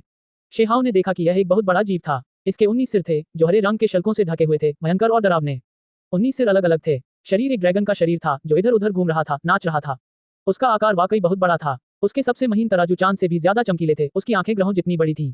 इसकी शक्ति भयानक थी। बीच में ड्रैगन के सिर के अलावा एक सफेद बाघ का सिर, पिक्सियू का सिर, ताओटी का सिर था। वह दृश्य तो भयावह था ही, उसका वातावरण भी भयावह था। शेहाओ को यकीन था कि यह राक्षस बहुत शक्तिशाली है। कुंदी, जू चोंग, इनमें से कोई भी इसका मुकाबला नहीं कर सकता। ये बहुत शक्तिशाली था, बहुत कम प्राणी इसका मुकाबला कर सकते थे। अतीत में वह 9 सिर वाला राक्षस पहले से ही भयानक था। शेहाओ के खिलाफ एक लंबी लड़ाई लड़ रहा था जो अभी तक नहीं टूटा था। इस राक्षस के 19 सिर थे, जो और भी अधिक चौंकाने वाला था। 19 राजाओं ने एक दूसरे को खा लिया और एक हो गए और इस प्रकार के जादुई शरीर बन गए। शी हाओ ने खुद से कहा, इसमें कोई संदेह नहीं कि यह प्राणी अमर राजा स्तर के शिखर पर था। अगर यह अंतिम बंधनों को तोड़ सकता है तो यह बहुत ही दुर्जय होगा। बस उन बेड़ियों को तोड़ना बहुत कठिन था। चाहे ये प्राणी कितना भी शक्तिशाली क्यों न था, अंत में वह कदम नहीं उठा सका। अतीत से लेकर अब तक कितने विशेषज्ञ उस स्तर तक पहुंच पाए हैं? अभी केवल हुआंग ही है। अमर राजाओं में कई विशेषज्ञ हैं जो कुंदी से भी ज्यादा शक्तिशाली हैं। मुझे आश्चर्य है कि रियल सागर की गहराई में वे लोग अब कितनी दूर हैं। गर्जन, ये राक्षस दहाड़ता हुआ आगे बढ़ा और कत्लेआम करता हुआ आगे बढ़ा। इसने दिल को झकझोर देने वाली आभा छोड़ी। अगर यहाँ कोई और अमर राजा होता तो वे निश्चित रूप से इसे संभाल नहीं पाते। हालांकि शेहाओ के नजरिए से ये बिल्कुल भी पर्याप्त नहीं था। उसकी तलवार बाहर निकल आई। पूची की आवाज के साथ 19 सिर गिर गए और खूनी धुंध का एक बड़ा विस्तार ले गए। बताओ, तुम सबकी पृष्ठभूमि कैसी है? शी हाओ ने पूछा। वास्तव में बिना अधिक सोचे ही वह बता सकता था कि ये अंधकार कारागार से आए प्राणी हैं, ठीक पहले वाले 9 सिर वाले राक्षस की तरह, बस यह उससे भी अधिक शक्तिशाली था। 19 राजाओं की आदिम आत्माओं का एक साथ मिल जाना, ये कितनी भयावह बात थी। ये वास्तव में अमर राजा क्षेत्र में बेजोड़ था, जो इस वर्तमान दुनिया के सभी विशेषज्ञों को प्रभावित करने में सक्षम था। कहने को क्या है, हम अंधकार में गिर गए, एक दूसरे को निगल गए। अब एक मौका था, इसलिए हम अंधकार को लेकर उज्ज्वल को चुनौती देने के लिए यहाँ तक पहुंचे। एक मुखिया ने कहा, अंधकार को पवित्र करो, सदा सदा पूजा करो। एक और सिर बुदबुदाया, उसकी आंखों में पागलपन भरा भाव था। वह भ्रमित था, एक तरह का पागलपन लिए हुए। ये बिल्कुल भी सामान्य नहीं था। शी हाओ की अभिव्यक्ति तुरंत ठंडी हो गई। वह जानता था कि इन प्राणियों को अंतहीन समय के लिए बंद कर दिया गया था, कि उनका सामान्य तर्क से मूल्यांकन नहीं किया जा सकता था। उसने एक एक करके उन्हें पकड़ लिया और उनके मन की जांच करने लगा। अंत में उसने हल्की ठंडी सांस ली और कहा, मैं तुम्हें जाने दूंगा, तुम्हें आजाद करूंगा। ची, जब उसकी तलवार चली तो 19 सिर चूर्ण चूर्ण हो गए, उनके शरीर और आत्माएं मिट गईं। ये जीव सिर्फ हत्या और विनाश ही जानते थे। अगर उसने सच में इसे पीछे छोड़ दिया तो देर सवेर बहुत बड़ी तबाही मच जाएगी। अंधेरे की भूमि में वास्तव में क्या था? इस प्रकार का राक्षस क्यों बनाया गया था? इस तरह की एक बड़ी सेना के साथ आक्रमण करना वास्तव में अमर क्षेत्र के लिए एक बड़ा खतरा था। कियांग, शेहाओ ने अपनी तलवार लहराई और फिर से हमला किया। वह वास्तव में अनंत को काटना चाहता था, अंधकार को चीरना चाहता था, तथा तथाकथित जेल को पूरी तरह से खोलना चाहता था। वह बहुत पछता रहा था। उसकी तलवार नीचे उतरी, लेकिन उसे अंधेरे की जेल नहीं दिखी। यह मार्ग पहले से ही इंच दर इंच ढह रहा था, बिना किसी निशान के पूरी तरह से गायब हो रहा था। मार्गदर्शन, प्राचीन महल अंधकार की भूमि से जुड़ा हुआ है। क्या ये जेल से जीवों को वापस लाने का मार्गदर्शन कर रहा है? शेहाओ ने धीरे से कहा। उन्होंने अपने हाथ में कानून पुल पकड़ लिया, अंदर घूरते हुए उस मार्गदर्शन प्राचीन महल का निरीक्षण किया और कुछ सिरों को रोक लिया जिन्हें उन्होंने संरक्षित किया था, उनकी चेतना के समुद्र की खोज कर रहे थे। हालांकि अंत में बहुत ज्यादा लाभ नहीं हुआ। उन्हें अंधेरे की भूमि के बारे में कुछ भी पता नहीं था। वे अंतहीन समय तक जेल में बंद रहे थे। आज एक आवाज गूंजी जो उन्हें आजादी देने वाली थी, उन्हें वापस चमकाने वाली थी।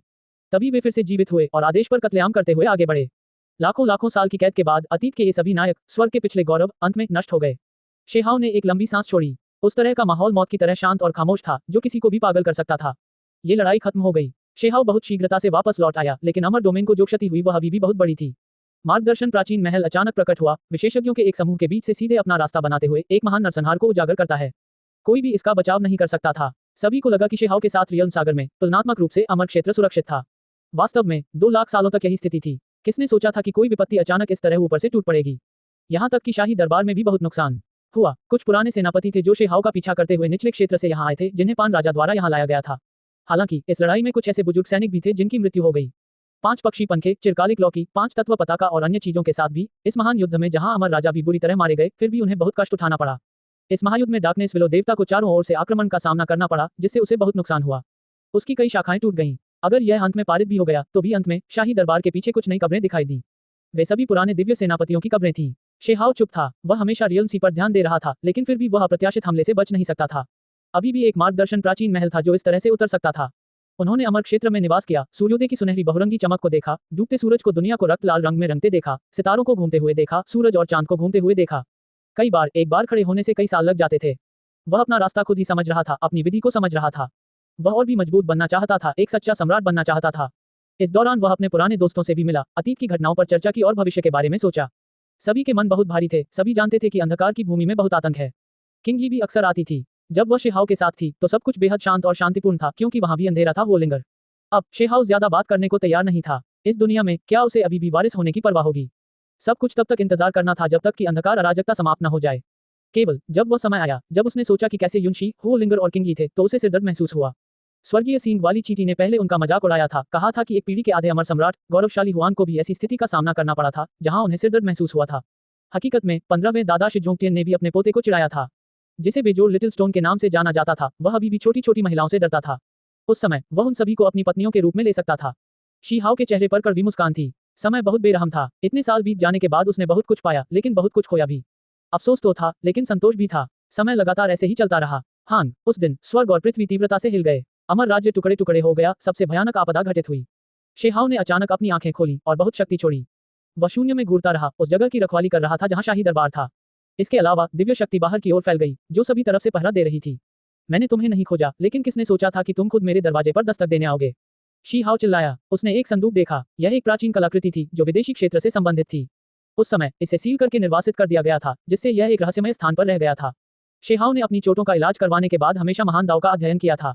उसके पास अभी तक इसकी जांच करने का समय नहीं था। उसे कभी उम्मीद नहीं थी कि यह आज अपने आप प्रकट होगा, अमर क्षेत्र में उतरेगा। जब ओरिजिन एंशिएंट आर्टिफैक्ट शेहाओ के पास पहुंचा तो वह अपने आप खुल गया। यह स्वाभाविक रूप से एक बड़ी आपदा थी। दबाओ, शेहाओ ने चिल्लाते हुए अपनी बेजोड़ दिव्य शक्ति का प्रदर्शन किया।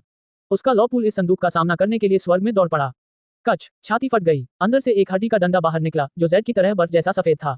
हालांकि उसके चारों ओर अंधेरे पदार्थ का एक गोला घूम रहा था, जो शेहाओ की ओर बढ़ रहा था। आज शेहाओ ने आखिरकार इस बात की पुष्टि कर दी कि यह किस स्तर की शक्ति थी। यह एक अर्ध अमर सम्राट का था। तुम्हारे जैसी कोई चीज भी मुझे चोट पहुंचाने की हिम्मत कर सकती है। शेहाओ ने चिल्लाते हुए कहा। लॉपूल हिल गया। इस हड्डी के डंडे को अंदर खींचने वाला था। उसने शक्ति की उस लहर को रोक दिया, उसे बाह्य अंतरिक्ष में भेज दिया। वह उससे ऐसे स्थान पर लड़ना चाहता था जहां आसपास कोई न हो। हालांकि जब शेहाओ चला गया तो एक और संदूक दिखाई दिया, जो अमर क्षेत्र में उतर रहा था। ये धीरे से हिला और फिर धीरे से खुल गया। यह एक और मूल प्राचीन कलाकृति थी, जो दफन क्षेत्र से संबंधित थी। तुम्हारी हिम्मत। शीहाओ ने दहाड़ते हुए अपने हाथों में ली हुई अमर तलवार का प्रयोग किया तथा उसे बाहर की ओर काटते हुए उसे अंतरिक्ष में उड़ा दिया। एक हड्डी का मुकुट दिखाई दिया, मानो वह किसी सम्राट का मुकुट हो।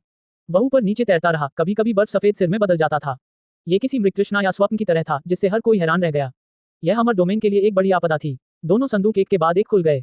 भले ही शीहाओ ने पहले उन्हें अपनी पूरी ताकत से रोक दिया था, उन्हें उड़ा दिया था, फिर भी उनकी चमक कई क्षेत्रों में चमक रही थी। अनगिनत जीव चीखने लगे। कई विशेषज्ञ गायब हो गए, बिखरी राख और फैले धुएं में बदल गए। ऐसा इसलिए था क्योंकि ये दोनों संदूक जानबूझकर बनाए गए थे। उनकी चमक अत्यंत चमकदार थी। यह इस हद तक था कि दो अमर राजा एक दूसरे के बहुत करीब थे। अंत में वे गिर गए। अमर राजा के खून ने उनकी एकांत भूमि को खून से लाल कर दिया। शाही दरबार को भी भारी नुकसान हुआ। महल खंडहर हो गए। कुछ स्वर्गीय सैनिक, दिव्य सेनापति और अन्य सभी पहले से ही धूल में बदल गए। एक आधे अमर सम्राट की विनाशकारी रोशनी के तहत उनके शरीर और आत्माएं नष्ट हो गईं। बाहरी अंतरिक्ष में शेहाओ ने दहाड़ लगाई। उसने दो संदूकों को रियल्म सागर में ले जाकर दुनिया को झकझोर देने वाली एक बड़ी लड़ाई लड़ी। ये अर्ध अमर सम्राट की जादुई कलाकृतियां जितनी सरल नहीं थी। उस हड्डी के मुकुट ने वास्तव में मानव रूप धारण कर लिया, मानो कोई प्राणी इस दुनिया में उतर रहा हो। उसने हड्डी का डंडा थाम रखा था और शेहाओ के खिलाफ जोरदार लड़ाई कर रहा था। सम्राट पतन के युग के बाद ये पहला अर्धअमर सम्राट स्तर का महायुद्ध था, जिसने अतीत और वर्तमान को झकझोर कर रख दिया। स्वर्ग हिल गया। हर कोई अंदर से कांप उठा। यह एक अभूतपूर्व महान घटना थी। जो व्यक्ति शाही दरबार स्थापित करने की व्यर्थ इच्छा रखता है, वह मर जाए। अस्थि मुकुट एक प्राणी बन गया। ये बात ठंडे और निर्दयता से कह रहा था। शेहाओ गुस्से में था। जब से वह अमर क्षेत्र में आया था, उसने पहले कभी शाही दरबार शब्द का जिक्र नहीं किया था। उसे खुद कोई डर नहीं था, लेकिन वह अपने पुराने दोस्तों के दुख से डरता था। अपने दाव कौशल के साथ अंत में आप अभी भी एक शाही दरबार स्थापित करने की कोशिश करने जा रहे हैं, उस प्राणी ने ठंडे स्वर में कहा। जब वह निचले क्षेत्र में था तो विश्व वृक्ष पर मौजूद महिला ने पहले ही शेहाओ को चेतावनी दे दी थी और उसे बताया था कि यह निचले क्षेत्र की एक चीज है, यह अभी भी नश्वर दाव क्षेत्र में है, कोई भी इस पर ध्यान नहीं देगा। एक बार जब यह अमर दाव डोमेन तक पहुंच गया तो अगर कोई अभी भी एक शाही न्यायालय स्थापित करने की कोशिश करता तो निश्चित रूप से एक बड़ी आपदा होती। उस महिला का पूर्वज अमर क्षेत्र की साधना प्रणाली के रचनाकारों में से एक था। कई राजाओं ने मिलकर एक शाही दरबार की स्थापना की, फिर भी अंत में कई महान कुलों का सफाया हो गया जो अशुभता और आपदा से घिरे थे। अंत में केवल यह महिला और कसाई ही बच निकले। पता चला कि यह आप सभी थे जो कार्रवाई कर रहे थे। शीहाओ ने ठंडे स्वर में कहा, यह आपकी कल्पना से भी ज्यादा गंभीर है। अंधकार शाश्वत है, हर चीज पुनर्जन्म का अनुभव कर रही है। वह प्राणी ठंडा और निर्दयी था। मारना, दुनिया को झकझोर देने वाली एक बड़ी लड़ाई छिड़ गई। शेहाओ ने इसके खिलाफ खूनी लड़ाई लड़ी। ये लड़ाई तब तक जारी रही जब तक कि सूरज और चांद की चमक खत्म नहीं हो गई और रियल्म सागर ढह नहीं गया। यहाँ तक कि आसमान भी कांप उठा और चीखने लगा। अंत में शेहाओ विजयी हुआ। उसने दो मूल प्राचीन कलाकृतियों को दबा दिया, उन्हें पूरी तरह से सील कर दिया और भविष्य के लिए छोड़ दिया।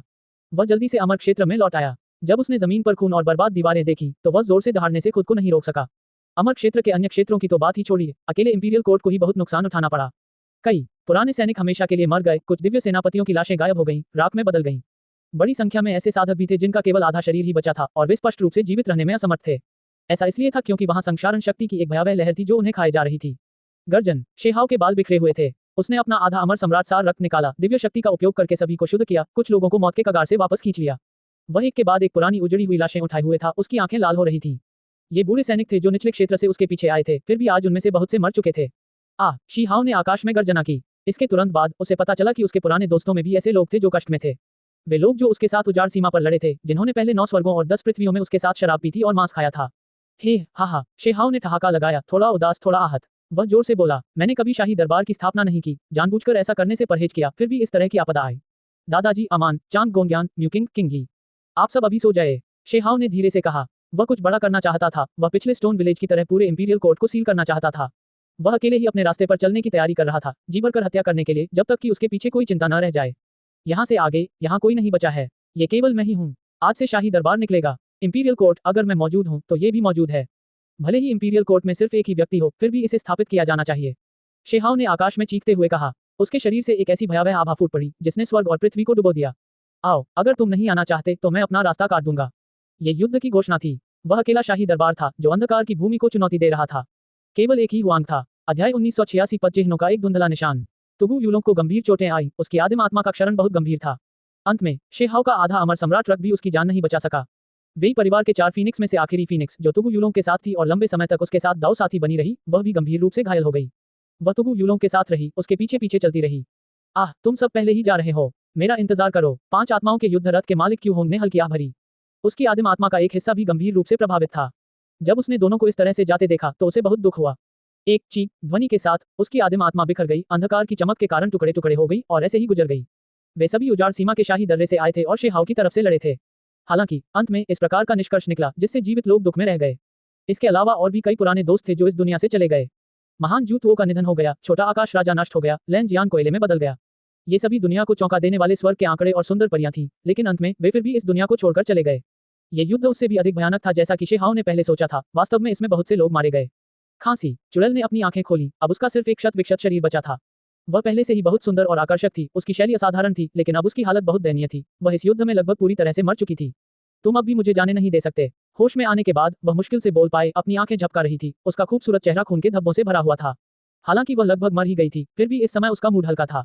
यह उसका स्वभाव था, स्वाभाविक रूप से ऐसा ही। उसके आकर्षण में एक प्रकार की चालाकी थी। वह व्यक्ति थी जिसे शेहाओ ने मृतकों के ढेर से बाहर निकाला था और शाही दरबार के मृतक सैनिकों से बचाया था। शेहाओ हंसी और आंसू के बीच था। वे पहले से ही इस चरण पर थे, फिर भी वह अभी भी शानदार ढंग से मुस्कुरा रही थी, जिससे उसे थोड़ा कड़वा लग रहा था। यह शापित अराजक दुनिया। कुछ ऐसे भी थे जो सीलबंद होने के लिए तैयार नहीं थे। उदाहरण के लिए 10 क्राउन किंग, निर्वासित अमर और शीही, इन लोगों ने छोड़ने का फैसला किया। वे घमंडी थे, कभी भी अपना सिर नीचे करने को तैयार नहीं थे। भले ही शीहाओ से दूरी बढ़ती जा रही थी और उन्हें पकड़ने का कोई रास्ता नहीं था, फिर भी वे इस दुनिया में धूल की तरह रहने को तैयार नहीं थे। वे इस क्रूर और महान उथल पुथल में शानदार ढंग से जीने की इच्छा रखते थे। अगर मैं कल मर भी जाऊं तो डरने की क्या बात है। 10 क्राउन किंग की नजर में जिंदगी सबसे महत्वपूर्ण अनुभव थी। वह अपने रास्ते पर चलते रहना चाहता था, अपने ही पदचिन्हों पर चलना चाहता था। मैं भी वास्तव में सीलबंद नहीं होना चाहता। मैं देखना चाहता हूं कि अगर वह अंधेरे की भूमि से बाहर आएगा तो किस तरह का अजीब राक्षस दिखाई देगा। चंद्र जैड खरगोश ने बड़बड़ाया। शी जोंगटियन बेहद खुले विचारों वाले थे। उन्होंने शीहाओ की व्यवस्थाओं को सुना, क्योंकि यह उनका अपना पोता था। अमन ने शेहाओ की तरफ देखते हुए धीरे से मुस्कुराया। हमेशा कुछ लोग होंगे जो उसे समझने के लिए तैयार होंगे। अमन दूसरों को समझने में अच्छा था, हमेशा शेहाओ के लिए अच्छा था। वह नहीं चाहती थी कि शेहाओ अंदर से चिंता महसूस करे, सोने के लिए तैयार हो। इस तरह वह शांति से अपने रास्ते पर आगे बढ़ सकता था, अपनी लड़ाई पर ध्यान केंद्रित कर सकता था। यदि कोई विकल्प होता तो कोई भी सीलबंद होने के लिए तैयार नहीं होता।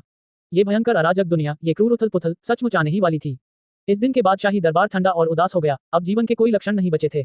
शेहाओ ही एकमात्र बचा था। जो लोग चले गए थे वे चले गए और जो सो गए थे वे भी सो गए। पुराने सैनिकों की लाशें और दिव्य सेनापतियों के अवशेष सभी शाही दरबार के अवशेषों में दफनाए गए थे, जो महलों के एक टूटे हुए समूह पर स्थित थे। ये जगह बेहद उजाड़, बेहद जर्जर लग रही थी। ड्रैगन की हड्डियों के 9 सेटों ने एक कांस्य प्राचीन ताबूत को खींचा, जो शून्य से होकर दूर की ओर बढ़ रहा था। इसे शेहाओ ने निर्वासित कर दिया। वह एक अज्ञात रास्ता था। यह अमर क्षेत्र से बाहर भटकता हुआ, बर्बाद दुनिया की परतों से गुजरता हुआ, मोटे समय के टुकड़ों के साथ धीरे धीरे स्पष्ट होता जा रहा था। ये शेहाओ की महान विधि थी, उसका दाव, अपनी सबसे शक्तिशाली दिव्य क्षमताओं का उपयोग करके उसे निर्वासन में भेजना, किसी के द्वारा भी अप्रभावित प्राप्त न किया जा सकने योग्य। यदि वह स्वयं जीवित होता तो ही वह उन्हें ढूंढ पाता। 9 ड्रैगन हड्डियां इधर उधर हिलने लगी, धीरे धीरे मांस दिखाई देने लगा, जो उनके शरीर को ढक रहा था। वे पहले अमर दाव डोमेन के सच्चे ड्रैगन थे। हालांकि उनकी सारी शक्ति समाप्त हो चुकी थी। शेहाओ ने महान जादुई शक्ति के साथ प्राकृतिक भाग्य प्राप्त किया, जिससे उन्हें अपने शरीर को फिर से बनाने में मदद मिली, यहाँ तक कि जीवन की चमक भी जारी की। उन्होंने 3 जीवन कांस्य ताबूत की रक्षा की। जब तक कोई रक्षा रून की स्वीकृति प्राप्त नहीं करता या प्रकाश की बाधा को नहीं तोड़ता, तब तक कांस्य ताबूत में प्रवेश करने का कोई रास्ता नहीं था। डार्कनेस विलो देवता, गोल्डन फर हो और अन्य ने स्वाभाविक रूप से सोने से इनकार कर दिया। उनके स्तर के विशेषज्ञ इस तरह का चुनाव नहीं करेंगे। प्रतिबंधित क्षेत्र के स्वामी, क्रिस्टल खोपड़ी और अन्य पुराने राक्षसों ने विनम्रता से मना कर दिया और पान किंग के पास जाकर मेहमान बनकर रहने लगे, पुराने दिनों की यादें ताजा करने लगे। शेहाओ को पता था कि वे शायद वास्तव में थके हुए थे और अराजकता की इस दुनिया में अपने अंत की कामना कर रहे थे। स्वर्गीय सींग वाली चींटी अपने अमर स्वर्ण क्लब को लेकर इधर उधर घूम रही थी और कह रही थी कि वह काओ यूशिंग से मिलना चाहती है। अपना महान बदला पूरा करने के बाद वह पहले जैसा गंभीर और उदास नहीं था। समय बीतता गया। शेहाओ शाही दरबार में अकेला बैठा था। ये जगह घास फूस से भरी हुई थी, हर जगह दीवारें टूटी हुई थीं। एक के बाद एक कब्रें खड़ी थीं। हजारों साल बीत गए, लेकिन वह नहीं गया, यहाँ तक कि उसका शरीर भी धूल की मोटी परत से ढका हुआ था। शाही दरबार, एक आदमी का शाही न्यायालय। इतने सालों के बाद उसने कई पुरानी घटनाओं के बारे में सोचा और भविष्य के बारे में भी सोचा। चुप्पी में अकेलेपन की भावना को महसूस किया। उसने साधना को संचित किया, अंतिम युद्ध की प्रतीक्षा में। उन्होंने महसूस किया कि दुनिया को हिला देने वाला युग अब दूर नहीं है। क्या उसे अपना रास्ता खुद ही बनाना चाहिए, या फिर अंधकार की भूमि से लोग उसके पास आएंगे? कच्छ, मूल प्राचीन कलाकृति उसके द्वारा खोली गई थी। चमक भड़क उठी, लेकिन फिर यह जल्दी से फिर से बुझ गई। ऐसा इसलिए हुआ क्योंकि शेहाव ने इसे बेजोड़ जादुई शक्ति से दबा दिया था, इसे अपने हाथों में बंद कर लिया था। अस्थि मुकुट तीव्रता से संघर्ष करते हुए इधर उधर हिल रहा था। हालांकि ये स्वतंत्र होने के लिए संघर्ष नहीं कर सका, क्योंकि इसे शेहाव द्वारा मजबूती से दबा दिया गया था। मारना, शेहाव ने हल्की चीख निकाली। उसने जादुई शक्ति का प्रयोग किया, उसके असीम दाव कौशल उन्मत्त रूप से बढ़ रहे थे। उसने महान दाव लपटों को सक्रिय किया, अपनी पूरी शक्ति से उसे सक्रिय किया, उस अस्थि मुकुट में इच्छा शक्ति को मिटा दिया। वहां तीव्र उतार चढ़ाव और भयानक टक्करें हुई। इस समय दूसरी छाती भी हिल रही थी। वह हड्डी का कर्मचारी अपनी सील खोलना चाहता था, हड्डी के मुकुट को बचाना चाहता था। तो क्या हुआ अगर मैं तुम्हें बाहर जाने दूं? अंत में शेहाव ने दोनों अर्धअमर कलाकृतियां पकड़ ली, एक एक हाथ में। महान दाव लपटें उसकी भुजाओं तक फैली हुई थी, उन्हें लपेट रही थी, पागलपन से उन्हें परिष्कृत करने की कोशिश कर रही थी। अंधेरा कोहरा छट गया। यह अंधेरे का सार था, लेकिन इसे शेहाव ने सीधे हिलाकर रख दिया। इसके अलावा दो कठोर ठंडी इच्छाओं को उसने मिटा दिया, बेरहमी से कुचल दिया। प्राचीन कलाकृतियों की उत्पत्ति। शेहाव ने अपनी आंखें बंद कर ली और चुपचाप अपने आप से यह कहा। उसने दो प्राचीन कलाकृतियों से कुछ जानकारी प्राप्त की। जैसी की उम्मीद थी, वे अंधकार की भूमि से आए थे, उस स्थान की दिव्य वस्तुएं। दो संदूक आदेश लेकर दायरे सागर की इस सीमा पर उतरे। उनकी जिम्मेदारी थी अंधेरे के जीवों का निर्माण करना, उनमें से कुछ को मार्गदर्शन प्राचीन महल के माध्यम से उस प्राचीन भूमि पर वापस भेजा जाएगा। शेहाव ने महान बुजुर्ग के बारे में सोचा, वह वास्तव में इस प्रकार के चुने हुए व्यक्ति थे। बड़ी संख्या में ऐसे जीव भी थे जो अंधकार में गिर गए थे, लेकिन इस ओर ही रह गए। अंधकार की भूमि में जीवन का अभाव है, उन्हें यहाँ जीवन उत्पन्न करने की आवश्यकता है। शेहाव को अब पूरी तरह से समझ आ गया था कि रियल्म सागर के दूसरी तरफ की भूमि इस दुनिया को किस तरह से देखती है। ये वह जगह थी जहां अंधकार में प्राणियों का निर्माण हुआ था, जन्म की भूमि। जब उन्होंने इस तरह से सोचा तो कई बातें स्पष्ट हो गईं। हड्डी का मुकुट और जादुई छड़ी दोनों को शेहाव ने परिष्कृत किया, जो उसकी कलाकृतियां बन गईं। सभी बची हुई इच्छाएं पूरी तरह से मिटा दी गईं। हजारों साल बीत गए, शाही दरबार और भी वीरान हो गया, सूखी हुई बैलें, बूढ़े कौवे, खरपतवार, बड़ी बड़ी कब्रें। समय समय पर, हजारों सालों के बीच, 10,000 सालों से भी ज्यादा समय तक, किसी आदमी के रोने की आवाजें अभी भी सुनी जा सकती थीं। इस वजह से बाहरी दुनिया को इस जगह से बहुत डर लगता था और वे इसके पास जाने की हिम्मत नहीं जुटा पाते थे। वास्तव में शाही दरबार की ख्याति पहले ही फैल चुकी थी। हर कोई जानता था कि हुआंग ने शाही दरबार की स्थापना की थी, लेकिन वह इसका एकमात्र सदस्य था। इस बीच इंपीरियल कोर्ट ठीक इसी बर्बाद भूमि पर स्थित था। इंपीरियल कोर्ट पहले ही स्थापित हो चुका है। क्या तुम अभी भी नहीं आ रहे हो? शेहाव ने आकाश की ओर देखा। अंत में एक दिन उसने अनंत अंधकार शक्ति को अपने ऊपर खींच लिया, उसे अपने चारों ओर उलझा लिया, खुद को नष्ट कर लिया। ये केवल अंधकार की जेल में प्रवेश करने के लिए था। ये काफी हद तक वैसा ही था जैसा विलो देवता ने अतीत में किया था। अगर कोई रियल्म सागर के दूसरे छोर तक पहुंचना चाहता है, परम प्राचीन भूमि की ओर जाना चाहता है, तो यह शायद सबसे तेज रास्ता था, लेकिन सबसे खतरनाक भी। वह हमेशा के लिए अंधेरे की जेलों में दबा रह सकता है। वह अपने शरीर को त्याग रहा था, केवल उसकी आदिम आत्मा ही उसके मार्ग पर आगे बढ़ सकती थी। शेहाव ने यह चुनाव किया। अंधकार में प्रकाश और मजबूत स्रोत पदार्थ ने शेहाव के शरीर पर आक्रमण किया, इसके अलावा एक रास्ता खोल दिया, उसकी आदिम आत्मा को बाहर निकलने का मार्गदर्शन दिया। अतीत में वह पहले भी यहाँ आ चुका था। उसने समय की महान नदी को देखा, उस नदी के किनारे अंतहीन जेलों को उठते गिरते देखा, पुनर्जन्म लेते हुए। मेरे लिए ब्रेक लो, शेहाव चिल्लाया। उसकी आदिम आत्मा अंधेरे जेल में दहाड़ रही थी, इस जगह को चीर रही थी, समय की नदी को हिला रही थी जो अतीत से वर्तमान तक अस्तित्व में थी। शेहाव ने आदिम आत्मा की जेल को तोड़ दिया और बाहर निकलने के लिए दौड़ पड़ा।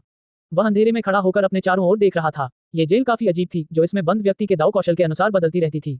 हालांकि इसकी अभी भी एक सीमा थी, ज्यादा से ज्यादा अमर राजाओं को नियंत्रित करने की क्षमता। अगर कोई आधे अमर सम्राट को नियंत्रित करना चाहता था तो ये बहुत मुश्किल था। हांग, शेहाव ने अपनी मुट्ठी लहराई, एक के बाद एक जेलों को नष्ट किया, रास्ता खोला। एक के बाद एक उसने भ्रमित आदिम आत्माओं को मुक्त किया। ये विश्व को झकझोर देने वाला मामला था, जो अतीत और वर्तमान को हिला देने के लिए काफी था। इसके प्रभाव बहुत गहरे थे। किसी ने यहाँ तक पहुंचने के लिए कत्लेआम किया, बड़ी संख्या में जेलों को नष्ट किया, उन आदिम आत्माओं को मुक्त किया जो पहले से बंद थी। अंत में इस प्रकार का प्रभाव बहुत बड़ा था, किसी प्रकार के रहस्यमय कानून को छू रहा था। शेहाव का आगे का रास्ता रुक गया। इसके अलावा एक होंगलोंग शोर के साथ अंधेरा फट गया। शेहाव असली दुनिया में लौट आया। इसके अलावा कुछ आदिम आत्माएं भी थी जो अमर क्षेत्र में पहुंचकर मुक्त होने के लिए संघर्ष कर रही थी। उस दिन बहुत बड़ा हंगामा हुआ। अमर डोमेन में हलचल मच गई। हुआंग ने कार्रवाई की, वास्तव में अंधकार कारागार खोल दिया तथा इतिहास की हजारों सुप्रसिद्ध प्रतिभाओं को मुक्त कर दिया। इनमें से कुछ नश्वर दाव क्षेत्र में थे और कुछ तो अमर दाव क्षेत्र में भी प्रवेश कर गए थे। उनमें से एक अमर राजा भी था। उनमें से कुछ 9 स्वर्गों 10 पृथ्वियों से आए थे, कुछ अमर क्षेत्र से और वास्तव में समय की अंतहीन नदी से कुछ जीव भी थे। उनकी मूल दुनिया बहुत पहले ही नष्ट हो चुकी थी। यह महान युगों का पुनर्जन्म था। महान कब्रें बदल गईं और स्थानांतरित हो गईं, उनमें से कई गायब हो गईं। हुआंग अतीत से लेकर वर्तमान तक बेजोड़ है। स्वर्गीय सम्राट, किसी ने 2 शब्द चिल्लाकर कहे, स्वर्गीय सम्राट। अमर क्षेत्र में हमेशा कुछ ऐसे युवा होते थे जो ताकतवर की प्रशंसा करते थे, या कुछ ऐसे भी थे जो महसूस करते थे कि आधा अमर सम्राट भी शेहाव की शक्ति का वर्णन करने के लिए पर्याप्त नहीं था। इसके अलावा अब शेहाव ने एक व्यक्ति वाला शाही दरबार स्थापित किया, जो एक प्रकार की दुखद भावना लेकर आया। यही कारण था कि कुछ लोग उसे स्वर्गीय सम्राट कहने लगे। हकीकत में कुछ अमर राजा भी शेहाव को सम्राट कहने लगे थे। ऐसा इसलिए था क्योंकि वह वास्तव में राजा के दायरे से आगे निकल चुका था, अब बहुत ऊपर। अपने हाथ को ऊपर उठाकर वह सबसे शक्तिशाली अमर राजाओं को नष्ट कर सकता था। अब कुछ लोग उसे स्वर्गीय सम्राट कहते थे, लेकिन आश्चर्य की बात यह है कि कोई भी ऐसा नहीं था जिसने इसका प्रतिवाद किया हो। सम्राट पतन के युग के बाद से कभी भी कोई ऐसा व्यक्ति नहीं हुआ जो इस चरण तक पहुंच पाया हो। यही कारण था कि शेहाओ को सम्राट कहा जाना सभी कुलों द्वारा स्वीकार किया गया। शेहाओ की आदिम आत्मा उसके शरीर में लौट आई। उसके चारों ओर अंधकार की शक्ति थी, लेकिन वह उसके मांस और हड्डियों को नष्ट नहीं कर सकती थी। इसके विपरीत ऐसा प्रतीत होता है कि वह किसी प्रकार का पोषण बढ़ा रही थी।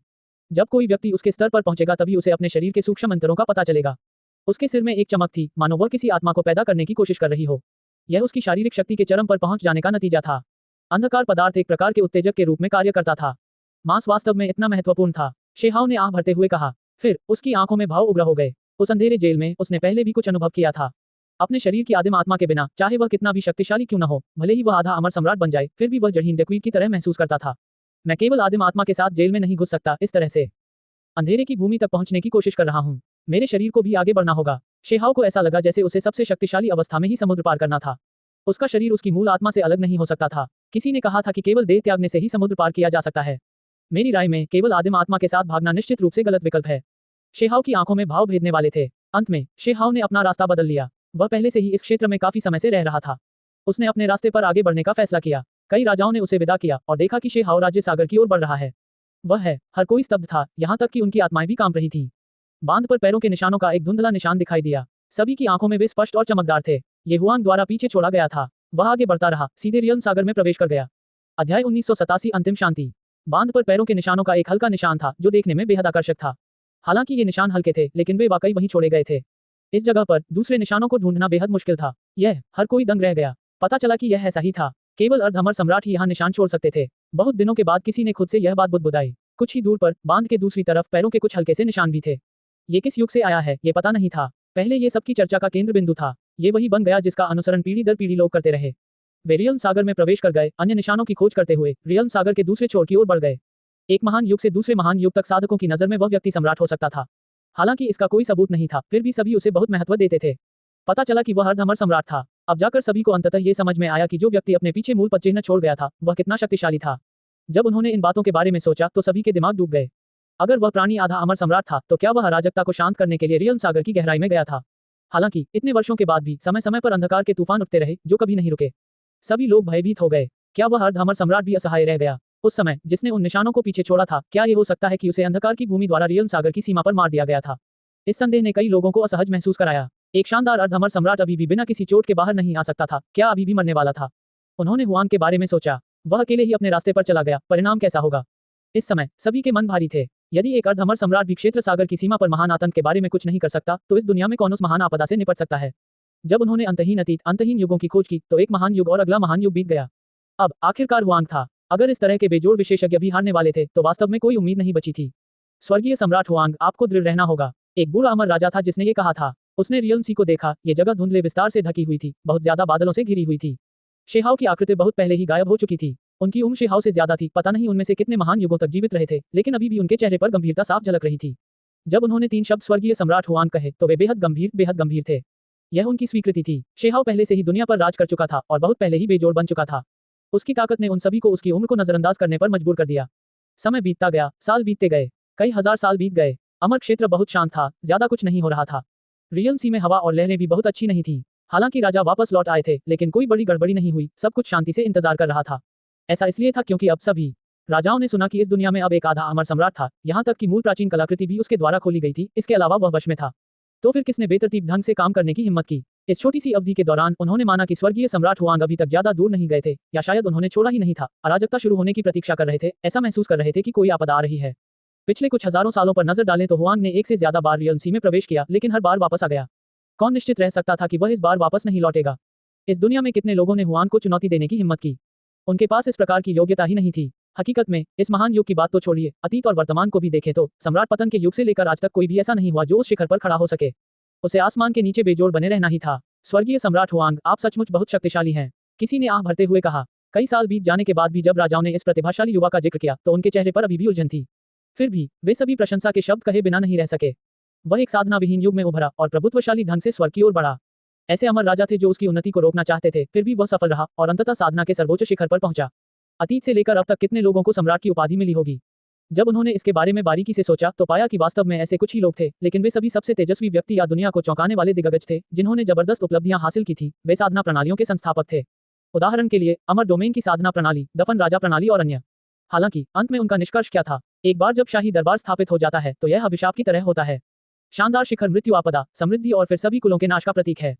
छाल छाल छाल, एक कुत्ता चिल्ला रहा था। उसका आकार छोटा नहीं था, उसका दिमाग तेज था और नजर तेज। अब वह बछड़े के आकार का हो गया था। उसका सिर चौकोर और कान बड़े थे। उसकी आंखें तांबे की बनी थी, बाल और त्वचा गहरे काले, चमकदार थे। उसका शरीर अविश्वसनीय रूप से मजबूत था। अमर क्षेत्र इतना जर्जर क्यों है? ये पहले से बहुत अलग है। सच में निर्दयी। महान युद्ध पहले ही इस हद तक पहुंच चुके हैं, बहुत क्रूर। ये कुत्ता बुदबुदाया। उसके साथ कुछ और लोग भी थे। उनमें एक मोटा दाऊवादी भी था जिसके बाल काले थे और चेहरा चमक रहा था। वह काफी मोटा दिख रहा था। वे अमर क्षेत्र में घूम रहे थे और इधर उधर देख रहे थे। वह निस्संदेह काओ यूशिंग था और वह कुत्ता वही पुराना छोटा कुत्ता था। उस समय वे बूढ़े हो चुके थे और मर रहे थे, अपने अंतिम वर्षों में प्रवेश कर रहे थे, पहले से ही उम्र के कारण मरने वाले थे। हालांकि वे अभी भी पागल हो गए थे। पूरी ताकत से सफेद बालों को बिखेरते हुए वे शेहाओ को दफन धरती में ले जा रहे थे, रो रहे थे और चीख रहे थे। दफन राजा से उसे बचाने की विनती कर रहे थे। बाद में वे वास्तव में और अधिक समय तक टिक नहीं सके, इसलिए उन्होंने मरे हुए शूरवीरों का रास्ता चुना। उन्होंने खुद को ऑल लाइफ अर्थ में दफना दिया, परिवर्तन करते हुए। शायद यह माना जा सकता है कि उनमें शव रूपांतरण हुआ है। उनके पीछे एक आदमी और एक औरत भी थे जो शेनमिंग और सानजांग थे। ये वही दो लोग थे जिन्होंने काओ यूशिंग को जगाया और उसे मेमोरी क्रिस्टल भी दिया। क्रिस्टल में मौजूद यादों ने आदमी और कुत्ते को अतीत की याद दिला दी। वे कैसे नहीं हिल सकते थे? वे पहले रोते और चिल्लाते थे, लेकिन एक नींद 1,06,00,000 साल तक चलती थी। इस दुनिया में कौन बचा था? सौभाग्य से उन्हें स्वर्गीय सींग वाली चींटी मिल गई। वह उन्हें खोजने के लिए दफन पृथ्वी में आया और फिर उन्हें अमर डोमेन में ले आया। स्वर्गीय सींग वाली चींटी के बाल सुनहरे और चमकदार थे। दुष्ट दस का एक शक्तिशाली प्राणी बनने के बाद उसने कड़वाहट से खेती करना जारी रखा। उसके पास अत्यधिक शक्ति थी। अगर इसे सीमा तक धकेल दिया जाए तो उसकी उपलब्धियां असीम होंगी। हुआंग, शेहाओ, मेरे भाई, मैं आखिर में बहुत देर से आया। तुम दरअसल पहले से ही अकेले चले गए थे। अगर मैं तुम्हें विदा करने के लिए ही यहाँ होता तो भी यह अच्छा होता, काओ यूशिंग ने चिल्लाकर कहा। यह खास तौर पर तब हुआ जब वे इंपीरियल कोर्ट के खंडहरों में पहुंचे। उनकी आंखें लाल हो गईं। वहां एक के बाद एक कब्रें थीं, साथ ही खरपतवार भी थे जो एक व्यक्ति की ऊंचाई से भी ज्यादा बढ़ गए थे। हर जगह खंडहर, दीवारें और मलबा था जो इस जगह की उदासी को बयां कर रहा था। वह उस समय शेहाओ की मनोदशा की कल्पना कर सकता था। अकेले शाही दरबार की उपाधि लेना, अकेले लड़ना और फिर अकेले ही आगे बढ़ना। हुआंग के जाने से पहले उसने पीछे मुड़कर इस दिशा में अवश्य देखा, लेकिन वह केवल दृढ़तापूर्वक अपने रास्ते पर ही आगे बढ़ सका। अंत में काओ यूशिंग उन प्राचीन कब्रों के सामने पहुंचे और रोने लगे। वह तुगु यूलोंग की कब्र के सामने बैठा, उस दिशा में शराब डालते हुए, रोते हुए बोला, भाई, हम पहले इंपीरियल पास में कंधे से कंधा मिलाकर चलते थे। भले ही उस समय मेरी साधना तुम्हारी जितनी ऊंची नहीं थी, फिर भी मैंने तुम सभी के साथ शहर से बाहर निकलकर विदेशी राज्य के कमीनों का सामना करने की हिम्मत की। हालांकि मैं अभी भी जीवित हूँ, फिर भी तुमने मुझसे एक कदम आगे निकल गए। बहुत बढ़िया जूतुओ, गंजे, तुम भी क्यों चले गए? तुम्हारे साथ मेरा रिश्ता इतना करीबी नहीं था, लेकिन मैं ये भी जानता हूँ कि तुम एक अच्छे इंसान माने जा सकते हो। यह अंत बिल्कुल भी अच्छा नहीं है। काओ यूशिंग रो पड़ा। शेनमिंग ने आंखें घुमाई। हालांकि यह मोटा आदमी दिल से टूटा हुआ था, लेकिन वह वास्तव में ठीक से बोलना नहीं जानता था। लैन जियान, तुम बहुत सुंदर थी, लेकिन फिर भी तुम मर गई। तुम सच में एक बदकिस्मत खूबसूरत महिला थी। ... काओ यूशिंग के रोने के बाद वह उन पुराने सैनिकों और उन पुराने जनरलों की कब्रों की ओर चला गया। उसकी आंखें लाल थीं, बेहद दुखी था क्योंकि उसने कहा, यहाँ बहुत सारे भाई हैं। हम पहले साथ में शराब पीते थे। आप में से कुछ स्टोन विलेज से थे, कुछ दूसरी जगहों से, लेकिन आप सभी निचले क्षेत्र से आए थे। हालांकि अंत में आप सभी मर गए। मुझे उम्मीद है कि हुआंग अंधेरे को दूर कर सकता है और एक दिन आप सभी के लिए आपदा के स्रोत का सिर वापस ला सकता है। पुराने भाइयों, मैं आप सभी को शुभकामनाएं देता हूँ। उसकी आंखें लाल हो गई थी। स्वर्गीय सींग वाली चींटी भी उदास होने लगी थी। वे एक ही उम्र के थे। आखिर में उनमें से कितने अभी भी बचे थे? हुआंग, धन्यवाद, शेनमिंग ने भी शांति से कहा, शून्य की गहराई में रियल सागर की दिशा में घूरते हुए। शेहाओ ने उस चमकती लौकी के मालिक जू चोन को मार डाला। यह उनके महान शत्रु को खत्म करके दफन पृथ्वी को महान कर्म लौटाने पर विचार किया जा सकता है। हम ब्यूरियल किंग्स बनने के लिए अपनी पूरी कोशिश कर रहे हैं। हमें उम्मीद है कि एक दिन हम आपके साथ कंधे से कंधा मिलाकर लड़ सकेंगे। सानजांग ने कहा। वह जानता था कि यह अवसर दूर और दूर की कड़ी है। अगर वह दिन सच में आ गया तो स्थिति कितनी खराब होगी। शेहाओ पहले ही आधा अमर सम्राट बन चुका है। क्या उसे अभी भी मदद की जरूरत होगी? चाहे जो भी हो, मैं आपकी कुछ मदद करने की पूरी कोशिश करूंगा, काओ यूशिंग ने कहा। उस दिन से काओ यूशिंग, बड़े छोटे कुत्ते और स्वर्गीय सींग वाली चींटी ने अमर क्षेत्र में एक के बाद एक मंदिर बनाना शुरू कर दिया। उनके अंदर शेहाओ की छवि थी। भाई, मुझे पता है कि तुम बहुत ताकतवर हो, लेकिन फिर भी मुझे डर है कि तुम युद्ध में मारे जाओगे। यह एक तरीका है जो हमें दफन पुस्तकों में खोजते समय मिला। इसी तरह हमने निचले क्षेत्र में बल इकट्ठा किया। मुझे उम्मीद है कि यह आपकी कुछ मदद कर सकता है। एक के बाद एक मंदिर बनते गए और सभी मंदिर एक ही व्यक्ति, स्वर्गीय सम्राट हुआंग को समर्पित थे। अगर ऐसा पहले हुआ होता तो उन्हें निश्चित रूप से भारी प्रतिरोध का सामना करना पड़ता। वे खुद पर ही विपत्ति लाते। हालांकि वर्तमान अमर क्षेत्र में किसी ने भी उन्हें नहीं रोका। सभी कबीले हुआंग के बारे में जानते थे, सभी उसका नाम जपते थे। ये दफनाने की तकनीक और विल्फोर्स ग्रेट विधि का संयोजन है। इसमें कुछ बर्बाद खून भी है जो आपने पीछे छोड़ा था, जिसे हमने संरक्षित किया है। अब हमने इसका पूरा उपयोग कर लिया है। यदि आप युद्ध में मारे गए तो हम आपकी आत्मा को बुलाएंगे। आप निश्चित रूप से वापस आएंगे और इस दुनिया में फिर से प्रकट होंगे। वे डरे हुए थे। उन्हें चिंता थी कि शेहाओ जाने के बाद वापस नहीं आएगा। इसलिए उन्होंने अब अपने सभी तरीके आजमा लिए, उम्मीद करते हुए कि एक दिन वे बर्बाद आत्मा के उस धागे को बचा सकेंगे। रियल सागर की गहराई में शेहाओ ने आध्यात्मिक जड़ के एक डंठल को सक्रिय किया। ये वही डंठल था जिसमें नकली दवा विक्रेता का हिस्सा था, जिसे पहली आध्यात्मिक जड़ के रूप में जाना जाता है। जाओ, तुम्हें और बाकी 6 आत्माओं को एक साथ मिल जाना चाहिए। मुझे उम्मीद है कि तुम इतने शक्तिशाली हो जाओगे कि एक दिन तुम्हारे पास कुछ तरीके होंगे। शेहाओ ने कहा। साल बीतते गए, समय निर्दयी था, पलक झपकते ही 2 लाख वर्ष और बीत गए। शेहाओ अकेले ही आगे बढ़ता रहा। भले ही वह आधा अमर सम्राट बन गया था, फिर भी वह सीधे दायरे के समुद्र को पार नहीं कर सकता था। ये समुद्र बहुत विशाल था, इसके अलावा यहाँ सामान्य परिवहन संरचनाओं का उपयोग बिल्कुल भी नहीं किया जा सकता था। केवल कुछ ही द्वीप थे जहाँ संरचनाएं बनाई जा सकती थी, जिससे उनकी प्रगति तेजी से हो सकी। पिछले 2 लाख वर्षों में एक के बाद एक मंदिर बनते गए, जो अधिकाधिक भव्य और दिव्य होते गए तथा धीरे धीरे उनमें चमक आने लगी। सामान्यतः कई कबीले वहां आते थे जो स्वर्गीय सम्राट हुआन का नाम जपते हुए उन्हें श्रद्धांजलि देते थे। हालांकि कई वर्ष बीत चुके हैं, फिर भी उन्होंने हुआन के बारे में ज्यादा कुछ नहीं सुना था। न जाने वह कैसा था, फिर भी बहुत से लोग उसके प्रति आभारी थे। इतने सालों के बाद रियल सी की हवाएं शांत हो गईं। कभी कभी जब अंधेरे तूफान उठते थे तो उन्हें एक रहस्यमयी शक्ति द्वारा अलग कर दिया जाता था, फिर भी लौटने वाले राजाओं ने अभी भी लड़ने की हिम्मत नहीं की। हर कोई जानता था कि यह हुआन की वजह से था। वह रियल सागर के रास्ते आगे बढ़ता रहा, कार्रवाई करता रहा, जिससे स्वर्ग के सभी विशेषज्ञ भयभीत हो गए। हान, लहरें उफान पर थीं। शेहाओ लहरों को चीरता हुआ आगे बढ़ रहा था। रास्ते में वह कुछ महान राजाओं से मिले जिन्होंने इतिहास में महान कार्य किए थे। वास्तव में उनसे मिलते हुए वे द्वीपों पर बैठे थे। अचानक उनकी आंखें खुल गईं। शीहाओ ने बिना रुके हल्के से सिर हिलाया और रियल सागर की गहराई में आगे बढ़ता रहा। रास्ते में किंगदंतियों के राजा सभी हैरान थे। दायरे के समुद्र की गहराई में सबसे बड़ा अंधकार तूफान इस समय पनप रहा था। महान उथल पुथल शुरू होने वाला था। इस बीच ये व्यक्ति अकेले ही अपने रास्ते पर चलता रहा। हान, रियल सागर की गहराई में अंधकार की शक्ति फूट पड़ी, भयावह और स्वर्ग उमड़ पड़ा। ऐसा लग रहा था मानो समुद्र उल्टा बहकर इस दिशा में आ रहा हो। पिंग, शेहाओ ने अपनी हथेली की धार लहराई, इस तूफान को चीरते हुए एक रास्ता खोल दिया। एक तीव्र विंग ध्वनि सुनाई दी। अचानक कुछ ऐसा हुआ जिसने सभी राजाओं को चौंका दिया। रियल सागर की गहराई में एक के बाद एक मंदिर दिखाई दे रहे थे जो नीचे उतर रहे थे। उनमें से हर एक दिव्य चमक से जुड़ा हुआ था, बिल्कुल एक रास्ते की तरह। हालांकि इन महलों के अलावा अन्य सभी स्थान काले अंधेरे, अत्यंत डरावने थे, जिनके आर पार देख पाना असंभव था। मार्गदर्शन प्राचीन महल बड़ी मात्रा में प्रकट हुआ है, उनके बीच एक महान मार्ग का निर्माण कर रहा है। राजा सभी भयभीत थे। शेहाओ की पुतलियां सिकुड़ गईं, लेकिन वह निडर होकर बिना किसी हिचकिचाहट के इस मार्ग पर आगे बढ़ता रहा। ची, प्रकाश की एक किरण चमकी। हुआंग इस जगह से गायब हो गया, सीधे रियल सागर की सीमा में जा पहुंचा। अध्याय 1988 क्षेत्र समुद्री सीमाएं। अंधकार अंतहीन था, जो कि रियल सागर तक फैला हुआ था। रियल सागर के ऊपर आसमान में सिर्फ वे प्राचीन महल चमक रहे थे। उनके बीच दिव्य इंद्रधनुष थे जो आपस में जुड़े हुए थे और बड़े रास्ते बना रहे थे। इसके अलावा वहां कुछ भी नहीं दिख रहा था, यहाँ तक कि वह रियल सागर भी नहीं देख पा रहा था। सब कुछ स्याही की तरह काला था, यहाँ तक कि स्वर्गीय आंखें भी उस पार नहीं देख पा रही थी। मार्गदर्शन प्राचीन महल दिव्य और दैवीय है, फिर भी यह अंधकार की ओर ले जाता है। शेहाओ ने एक कदम आगे बढ़ाया। ऐसा लग रहा था जैसे एक कदम ने एक महान युग को पार कर लिया हो। उसकी चाल उतनी तेज नहीं लग रही थी, लेकिन ऐसा लग रहा था जैसे एक कदम ने उसे एक पूरे महान युग से आगे ले गया हो। हर एक कदम के साथ ऐसा लग रहा था कि वह अपने पीछे लाखों करोड़ों लील छोड़ रहा है। समय उल्टा चल रहा था। ऐसा लग रहा था जैसे वह किसी सुदूर प्राचीन समय में आगे बढ़ रहा हो। हान, महान दाव गड़गड़ाया, रहस्यमय कानूनों को दबा दिया। वह अंधकार की सीमा पर था, मानो वह लगभग वहां पहुंच ही गया था, फिर भी वह अंतिम कदम नहीं उठा पा रहा था। यहाँ समय और स्थान अस्त व्यस्त थे, वर्ष एक दूसरे के ऊपर नीचे हो रहे थे। ऐसा लग रहा था मानो यह वास्तविक दुनिया का हिस्सा नहीं था। भविष्य की चमक टिमटिमा रही थी। अतीत की छापें घूम रही थी, जिनकी कल्पना करना भी असंभव था।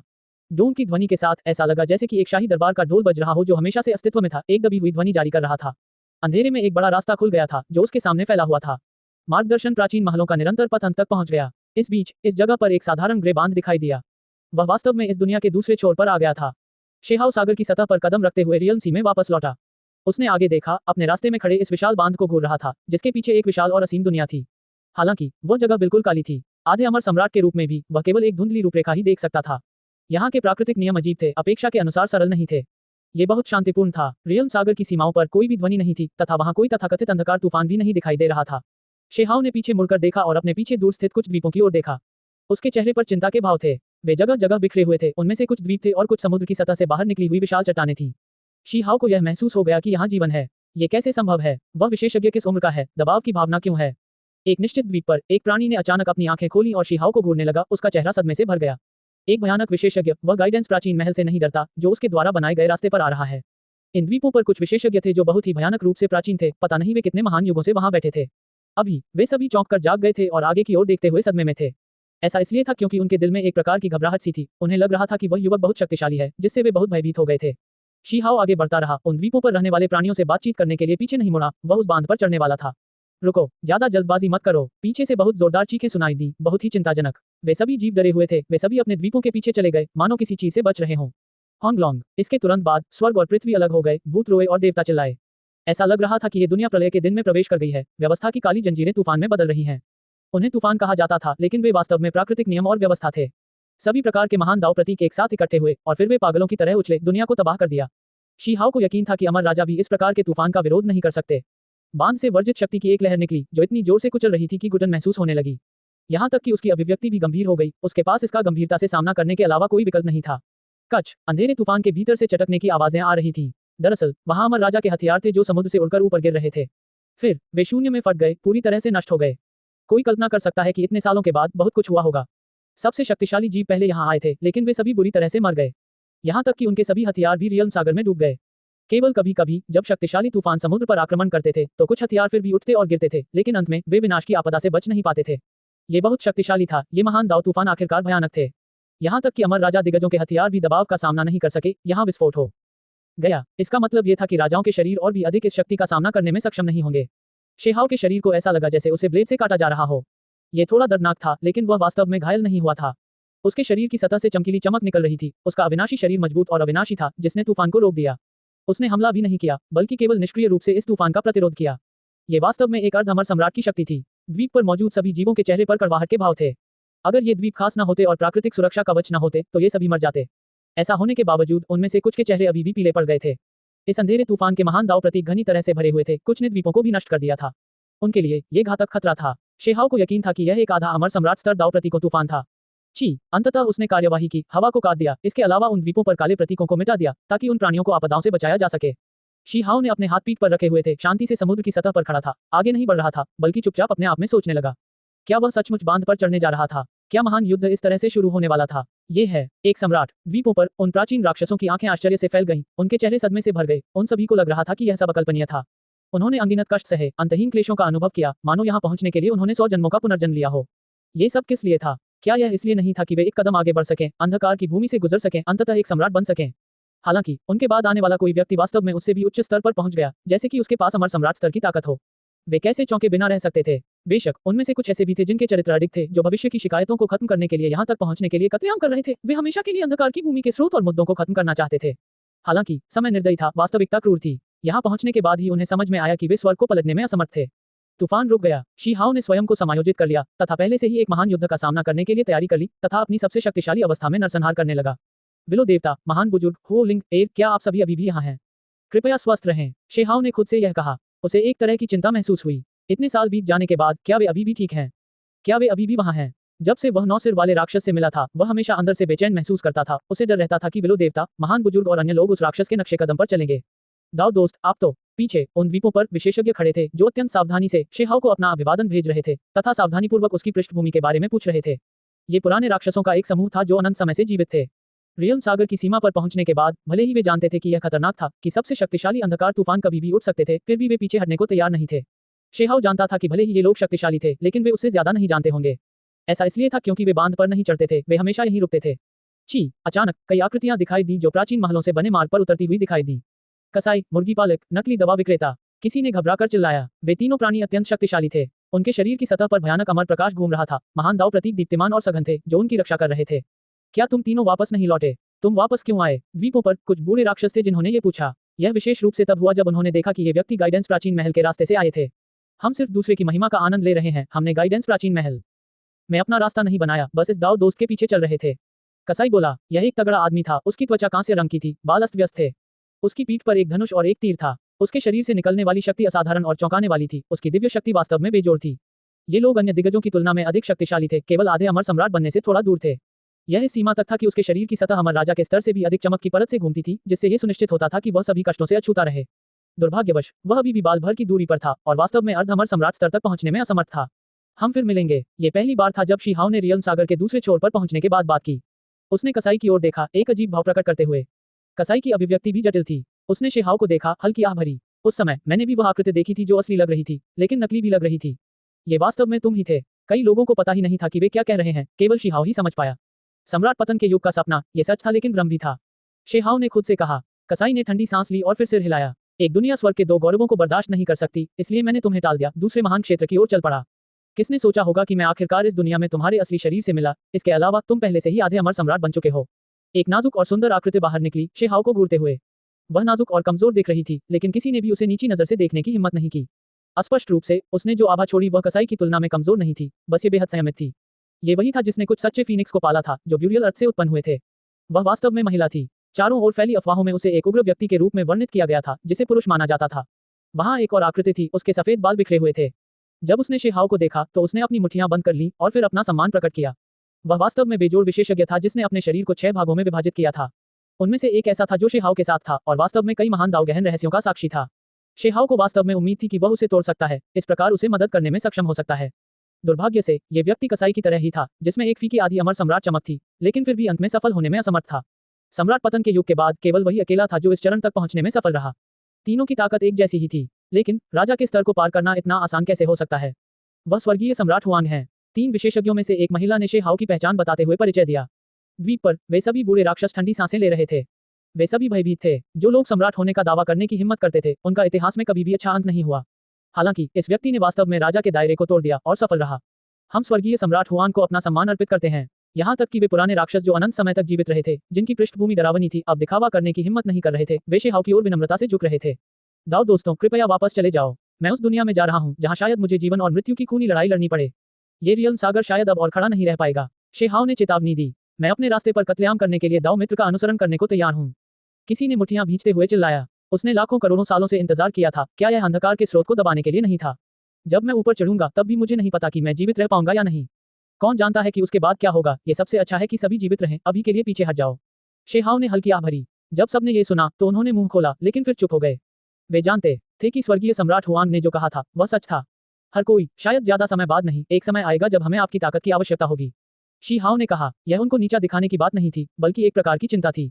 जब सबने ये सुना तो सबने आह भरी। जब उन्होंने इस बारे में ध्यान से सोचा तो वे सभी बेहद असहाय महसूस कर रहे थे। साथ ही उन्हें लगा कि स्वर्गीय सम्राट हुआंग काफी अकेला था। अंतहीन समय बीतने के बाद इतने सारे लोग मौजूद थे, अनगिनत विशेषज्ञ उभरे, फिर भी कोई भी उसके साथ इस रास्ते पर नहीं चल सका, उसके साथ कंधे से कंधा मिलाकर नहीं लड़ सका। वह केवल खुद पर भरोसा कर सकता था। कुछ लोग ऐसे भी थे जो इस बात से सहमत नहीं थे और उनका अनुसरण करने पर अड़े रहे। ये वे लोग थे जो अभी भी सम्राट बनने के अपने विश्वास पर अड़े हुए थे, जो पहले से ही पागल होने के करीब थे। अंततः शीहाओ अपनी यात्रा जारी रखते हुए आगे बढ़ता रहा। हान, जब तूफान आया तो अनगिनत महान दाव प्रतीक फिर से प्रकट हुए। शेहाओ की मुट्ठी टूट गई, जिससे सब कुछ नष्ट हो गया। वह तूफान को चीरता हुआ बांध पर चढ़ गया। निश्चय ही कुछ प्राणी ऐसे थे जो हार मानने को तैयार नहीं थे और उसका पीछा कर रहे थे। पू पू पू। हालांकि जब वे करीब पहुंचे तो वे सभी बुरी तरह से मर गए, खूनी धुंध में बदल गए। जब अमर राजाओं ने यहाँ कदम रखा तो वे शक्ति की लहर से दब गए और बुरी तरह से मर गए। ऐसा इसलिए था क्योंकि शून्य में एक शक्ति थी जो शेहाओ का विरोध कर रही थी। ये व्यक्ति भी इसमें फंस गए थे। अंत में वह रहस्यमयी शक्ति गायब हो गई। शेहाओ के कदम आसान हो गए, अर्धअमर सम्राट की चमक छोड़ते हुए आगे बढ़ते रहे। उसकी आंखें और भी अधिक चमक के साथ सामने की ओर देखने लगी। अंधेरे की भूमि, ये जगह वाकई अलग थी, कानून अलग थे, महान दाव अजीब था। अगर वह अपने शरीर को बीज के रूप में इस्तेमाल न करता तो उसे निश्चित रूप से बड़ी समस्याओं का सामना करना पड़ता। अध्याय 1989 अंधकार शाही दरबार। बांध के पीछे अंधकार की भूमि थी, केवल नाम में ही नहीं बल्कि वास्तविकता में भी। वहां एक ऐसा विस्तार था जो स्याही की तरह काला था, जिसकी सीमाएं देखना असंभव था। ऐसा लग रहा था जैसे वह ब्रह्मांड के बिल्कुल किनारे पर पहुंच गया हो। यहाँ न तो कोई जीवन शक्ति थी, न ही कोई सार तत्व का प्रवाह। यह एक मृत देश की तरह, मौत की तरह शांत था। इस बीच शेहाओ अकेले ही आगे बढ़ता रहा। सबसे भयानक बात यह थी कि महान दाव कानून बदल गए। अगर दूसरे अमर राजा आए तो भले ही उनके दाव कौशल पूरी तरह से गायब न हो, फिर भी उन्हें बड़ी मुसीबतों का सामना करना पड़ेगा। यदि कोई इस स्थान के अनुकूल होना चाहता है तो उसे बहुत कठिन प्रयास करने की आवश्यकता है तथा इस स्थान के महान दाव कानूनों को समझना होगा, अन्यथा उनके अपने जादुई शरीर टूट सकते हैं। शेहाओ निडर बने रहे क्योंकि उन्होंने शरीर को बीज की तरह इस्तेमाल किया। चाहे उनके आसपास की दुनिया कैसी भी बदल जाए या दाव कानून कैसे भी बदल जाएं, वे फिर भी निडर बने रहेंगे। उन्होंने आंतरिक दाव की खोज की। हान, शेहाओ ने कार्रवाई की। प्रकाश की एक किरण आकाश को चीरती हुई घूमी। वह अंधेरे की सीमाओं को देखना चाहता था, लेकिन उसके तुरंत बाद शक्ति की एक शक्तिशाली लहर इस दुनिया पर उतरी जो उसके जादू और दाव की ओर बढ़ रही थी। अंधेरा हमेशा के लिए छा गया। रोशनी की वह लकीर गायब हो गई। आगे अंधकार की एक के बाद एक लकीरें, व्यवस्था की दिव्य जंजीरें जंजीरों की तरह आपस में गुंथी हुई थीं। वे एक राक्षसी प्रकृति को लेकर अंधेरे प्रकाश से टिमटिमाते हुए तेजी से आगे बढ़ रहे थे। शेहाओ बिना हिले डुले वहीं खड़ा रहा, जिससे अंधकार की दुनिया की शक्ति उस पर आक्रमण कर सके। उसके शरीर में लहरें उठने लगी। ये सबसे घने अंधकार स्रोत के कारण हुआ।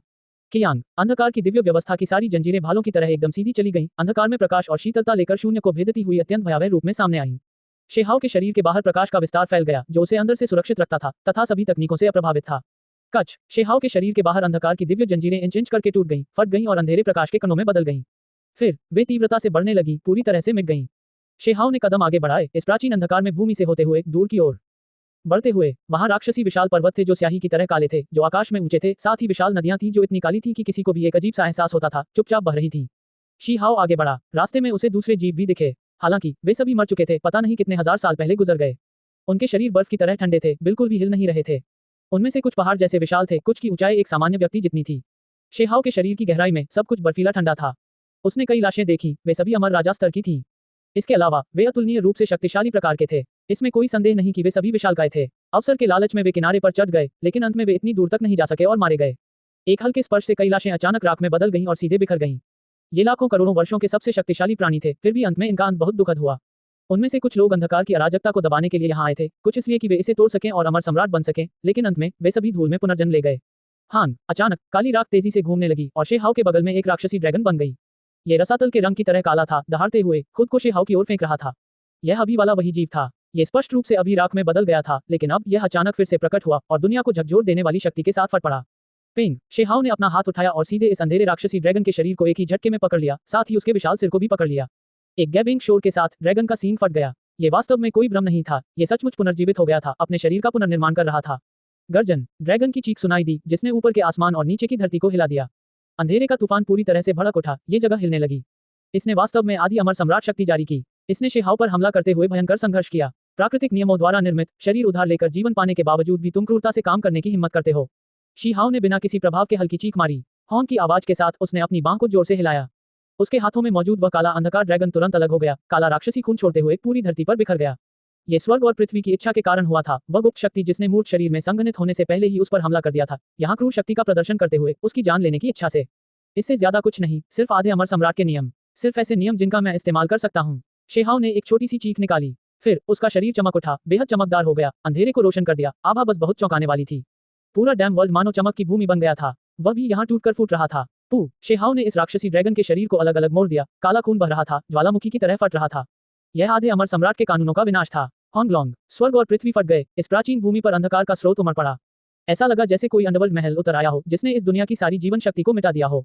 यह विशेष रूप से तब हुआ जब अंधेरे ड्रैगन का बर्बाद शरीर फट गया। आधे अमर सम्राट कानून ने आकाश गुंबद को अलग कर दिया, जैसे कि वह सब कुछ अंधाधुंध तरीके से नष्ट कर रहा था, शेहाओ को नरक में खींचना चाहता था। अगर यह अमर राजा होते तो इस हमले को झेलने के बाद वे पहले ही मर चुके होते, शरीर और आत्मा मिट चुके होते, कुछ भी नहीं बचा होता। आखिरकार यह अर्ध अमर सम्राट कानून विस्फोट था। हालांकि शेहाओ का पूरा शरीर चमक की एक परत से घूम रहा था। चाहे वह काला बर्बाद खून हो या दाव कानून की जंजीरें, उनमें से कोई भी उसे थोड़ा भी नुकसान नहीं पहुंचा सकता था। वह आगे बढ़ने लगा। राख में बदल चुके अन्य सभी अवशेष पुनः एकत्र नहीं हुए, जिससे वह आगे बढ़ सका। यह एक अंधेरी और उदास दुनिया थी। जब युद्ध समाप्त हुआ तो कोई आवाज नहीं थी। काली मौत की ऊर्जा चारों ओर घूम रही थी, चारों ओर फैल रही थी, कुछ काली धुंध लेकर पहाड़ के चारों ओर घूम रही थी। ये पहाड़ बहुत बड़ा था, सामान्य रूप से दिखने वाले तारों से कई गुना बड़ा। ये वहां ऊंचा खड़ा था, आगे का रास्ता रोक रहा था। शेहाओ ने इस पर्वत पर चढ़ते हुए शून्य पर कदम रखा। उसने इस पर्वत के चारों ओर एक के बाद एक विशाल तारे घूमते देखे, जो घने और असंख्य थे। इस बीच पर्वत के ऊपर कुछ दिव्य औषधियां थीं जो स्याही की तरह काली थीं, जो लंबे समय से जंग लगी हुई थीं। क्या दिव्य औषधियां भी ऐसी ही होती हैं? यदि अन्य जीव भी यहाँ कदम रखते तो क्या होता? इसकी केवल कल्पना ही की जा सकती है। तभी उसने दीर्घायु औषधि का एक डंठल देखा। दुर्भाग्य से ये भी बिल्कुल काला था और साथ ही अजीब आभा की लहर छोड़ रहा था। ये बहुत चौंकाने वाला था, पूरी तरह से अंधकार में बदल गया। ऐसा लग रहा था मानो शेहाओ समतल जमीन पर चल रहा हो। उसने आज पूरी तरह सफेद कपड़े पहने थे, इसलिए इस काली दुनिया से गुजरते हुए उसका शरीर असाधारण रूप से आकर्षक लग रहा था। वह शून्य पर चलता हुआ, कदम दर कदम आगे बढ़ता हुआ, इस विशाल पर्वत को छोड़ता हुआ, वह सचमुच आगे बढ़ने लगा, अंधकार की भूमि के आंतरिक क्षेत्रों की ओर बढ़ने लगा। उसके सफेद कपड़े बर्फ की तरह थे, जो अंधेरे में बहुत ही आकर्षक लग रहे थे। जब तक कोई प्राणी वहां देख रहा था, वे निश्चित रूप से उसे अकेले अंधेरे स्रोत के भीतर चलते हुए देख सकते थे। फिर शेहाओ की गति और तेज हो गई। एक अर्ध अमर सम्राट के रूप में अपने पैरों को ऊपर उठाते ही तारों वाली नदियां घूमने लगती और सूरज और चांद दूर चले जाते। उसके पास इस दुनिया में सबसे बड़ी शक्ति और गति थी। कम से कम इस अंधकार में संसार से गुजरते समय तो यही स्थिति थी। शेहाओ ने आगे कहा। फिर उसने कुछ अवशेष देखे, पता नहीं वे किस युग से आए थे, पता नहीं कितने समय पहले उनकी मृत्यु हो गई थी। उनमें से कई पहले ही राख में बदल चुके थे। जैसे जैसे वह आगे बढ़ता गया, अधिकाधिक कंकाल अवशेष दिखाई देने लगे। जब उसने फिर से आगे देखा तो हड्डियों का एक अंतहीन समुद्र था, उनमें से ज्यादातर बर्फ की तरह सफेद रंग की थी, मानो दुनिया भर में बर्फ गिर गई हो। ये दृश्य अंधकार की भूमि में असाधारण रूप से प्रभावशाली था। बेशक हड्डियों के इस सागर में अन्य रंग की हड्डियां भी थीं, उदाहरण के लिए सुनहरी, काली, बैंगनी, लेकिन सफेद हड्डियों की तुलना में वे बहुत कम थीं। शेहाओ ने कुछ हड्डियां उठाईं। उन्हें ध्यान से देखने के बाद वह अंदर से हिल गया, यहाँ तक कि उसका आधा अमर सम्राट मन भी थोड़ा हिल गया। ये हड्डियां सरल नहीं थीं। ऐसा इसलिए नहीं था कि जब वे जीवित थे तो उनकी खेती का स्तर क्या था, बल्कि इसलिए था कि उनकी क्षमता थी। ये हड्डियां खेती के लिए बेहद उपयुक्त थीं, फिर भी अंत में उन्हें यहाँ व्यवस्थित किया गया। अस्थि पदार्थ के अंदर लंबे समय से एक प्रबल अंधकार में शक्ति विद्यमान थी, जो संक्षारित होकर एक शरीर में संघनित हो गई, जिसे निष्प्रभावी करना असंभव था। उसने हर चीज की सावधानीपूर्वक जांच की। 9 स्वर्गों, 10 पृथ्वियों और अमर क्षेत्र की तुलना में इन प्राणियों में क्या अंतर था। उसने उन सभी को पहले भी देखा था। इन कुलों के पास अभी भी वर्तमान दुनिया में विरासत थी। कुछ खास पुराने अस्तित्वों को छोड़कर वह उनमें से अधिकांश को पहचान सकता था। शेहाओ का मन भारी हो गया था। उसकी पुतलियां तेज तलवार की चमक में बदल गईं। अर्ध अमर सम्राट की शक्ति उमड़ पड़ी। उसका शरीर भयानक हत्या की मंशा की लहरों से भर गया। ये जीव, क्या ये हो सकता है कि ये सभी रियल्म सागर के दूसरी ओर से आए हों? अंत में वे अंधेरे से घिसटकर जबरदस्ती यहाँ इकट्ठे हुए। मार्गदर्शन प्राचीन महल समुद्र के दो किनारों को जोड़ सकता है। क्या ये वे जीव हैं जो पहले खो गए थे और अंधेरे में गिर गए थे? उनमें से बहुत से लोगों को लाने के बाद क्या उन्हें खत्म कर दिया गया और धोया गया, या उन्हें क्रूरता से मार दिया गया? शी हाओ को संदेह था कि वह शायद सत्य तक पहुंच गया है और अंतिम गंतव्य के करीब पहुंच गया है। वह अंधकार की असीम भूमि से आगे बढ़ता रहा। ये तुलना से परे विशाल था। आगे का रास्ता वास्तव में किसी भी पौधे के जीवन से रहित था, पूरी तरह से खाली था, जीवन शक्ति का एक अंश भी दिखाई नहीं दे रहा था। ये भूमि विशाल और असीम थी, लाखों करोड़ों ली तक फैली हुई थी। सब कुछ शी हाओ के पैरों के नीचे से तुरंत गायब हो गया। उसके सफेद कपड़े लहराते थे, उसका व्यवहार प्रभावशाली था। हालांकि वह युवा और सुंदर दिखता था, लेकिन उसकी आंखें हमेशा अमर तलवारों की तरह चमकती रहती थी। आखिरकार वह वहां पहुंच गया। उसने बहुत सारी इमारतें देखी। वे बहुत बड़ी और विशाल थी। पता नहीं वे किस महान युग से आई थी, बहुत ही भव्य और डरावनी। यहाँ चलने वाले सभी प्राणियों को दबा दिया जाता था, उन्हें घुटने टेकने और झुकने के लिए मजबूर किया जाता था। शी हाओ रुक गया, उसकी आंखें ठंडी हो गईं। वहां अंधेरा और धुंध छाई हुई थी। उसने एक विशाल महल देखा जो बिना सीमा के फैला हुआ था और उसके आगे बढ़ने का रास्ता रोक रहा था। दुनिया में ऐसी अफवाहें हैं कि केवल अंधकार की भूमि को पार करके ही परम प्राचीन भूमि तक पहुंचा जा सकता है। क्या ये सिर्फ अफवाह है या सच? शी हाओ ने आगे देखा। उसे यहाँ एक तरह का दबाव महसूस हुआ, लेकिन अगर कोई चाहता कि वह घुटने टेके और प्रणाम करे तो यह असंभव था। इसमें कोई संदेह नहीं कि यहाँ अर्धअमर सम्राट स्तर की शक्ति थी। शी हाओ आगे बढ़ता रहा, महल के समूहों के पास पहुंच गया। उसका मन तुरंत कांप उठा। उसने एक स्मारक देखा जो खून से लथपथ था, उस पर 2 शब्द लिखे थे, शाही दरबार। ये रक्त काले रंग का था। उस स्मारक में समय के महान दाव प्रतीक के टुकड़े थे, जो अंधकार स्रोत शक्ति के साथ घूमते थे। हकीकत में यह विशाल महल समूह न जाने कितने हजारों ली तक फैला हुआ था। महलों से भारी मृत्यु ऊर्जा निकलती थी, साथ ही अनंत अंधकार शक्ति भी। अंधकार शाही दरबार, शी हाओ ने ठंडे स्वर में कहा। यह निश्चित रूप से कोई साधारण महल समूह नहीं था, जो लंबे समय से अंधेरे में डूबा हुआ था। उसका दिमाग तुरंत डूब गया। उसने वास्तव में यहाँ एक शाही दरबार का सामना किया। ये बहुत भयानक था। इसमें आधी अमर सम्राट शक्ति थी, फिर भी अंत में ये वास्तव में बेजान था। कोई मानव आकृतियां दिखाई नहीं दे रही थी। ये जगह इतनी खाली थी कि अंदर एक भी प्राणी नजर नहीं आया।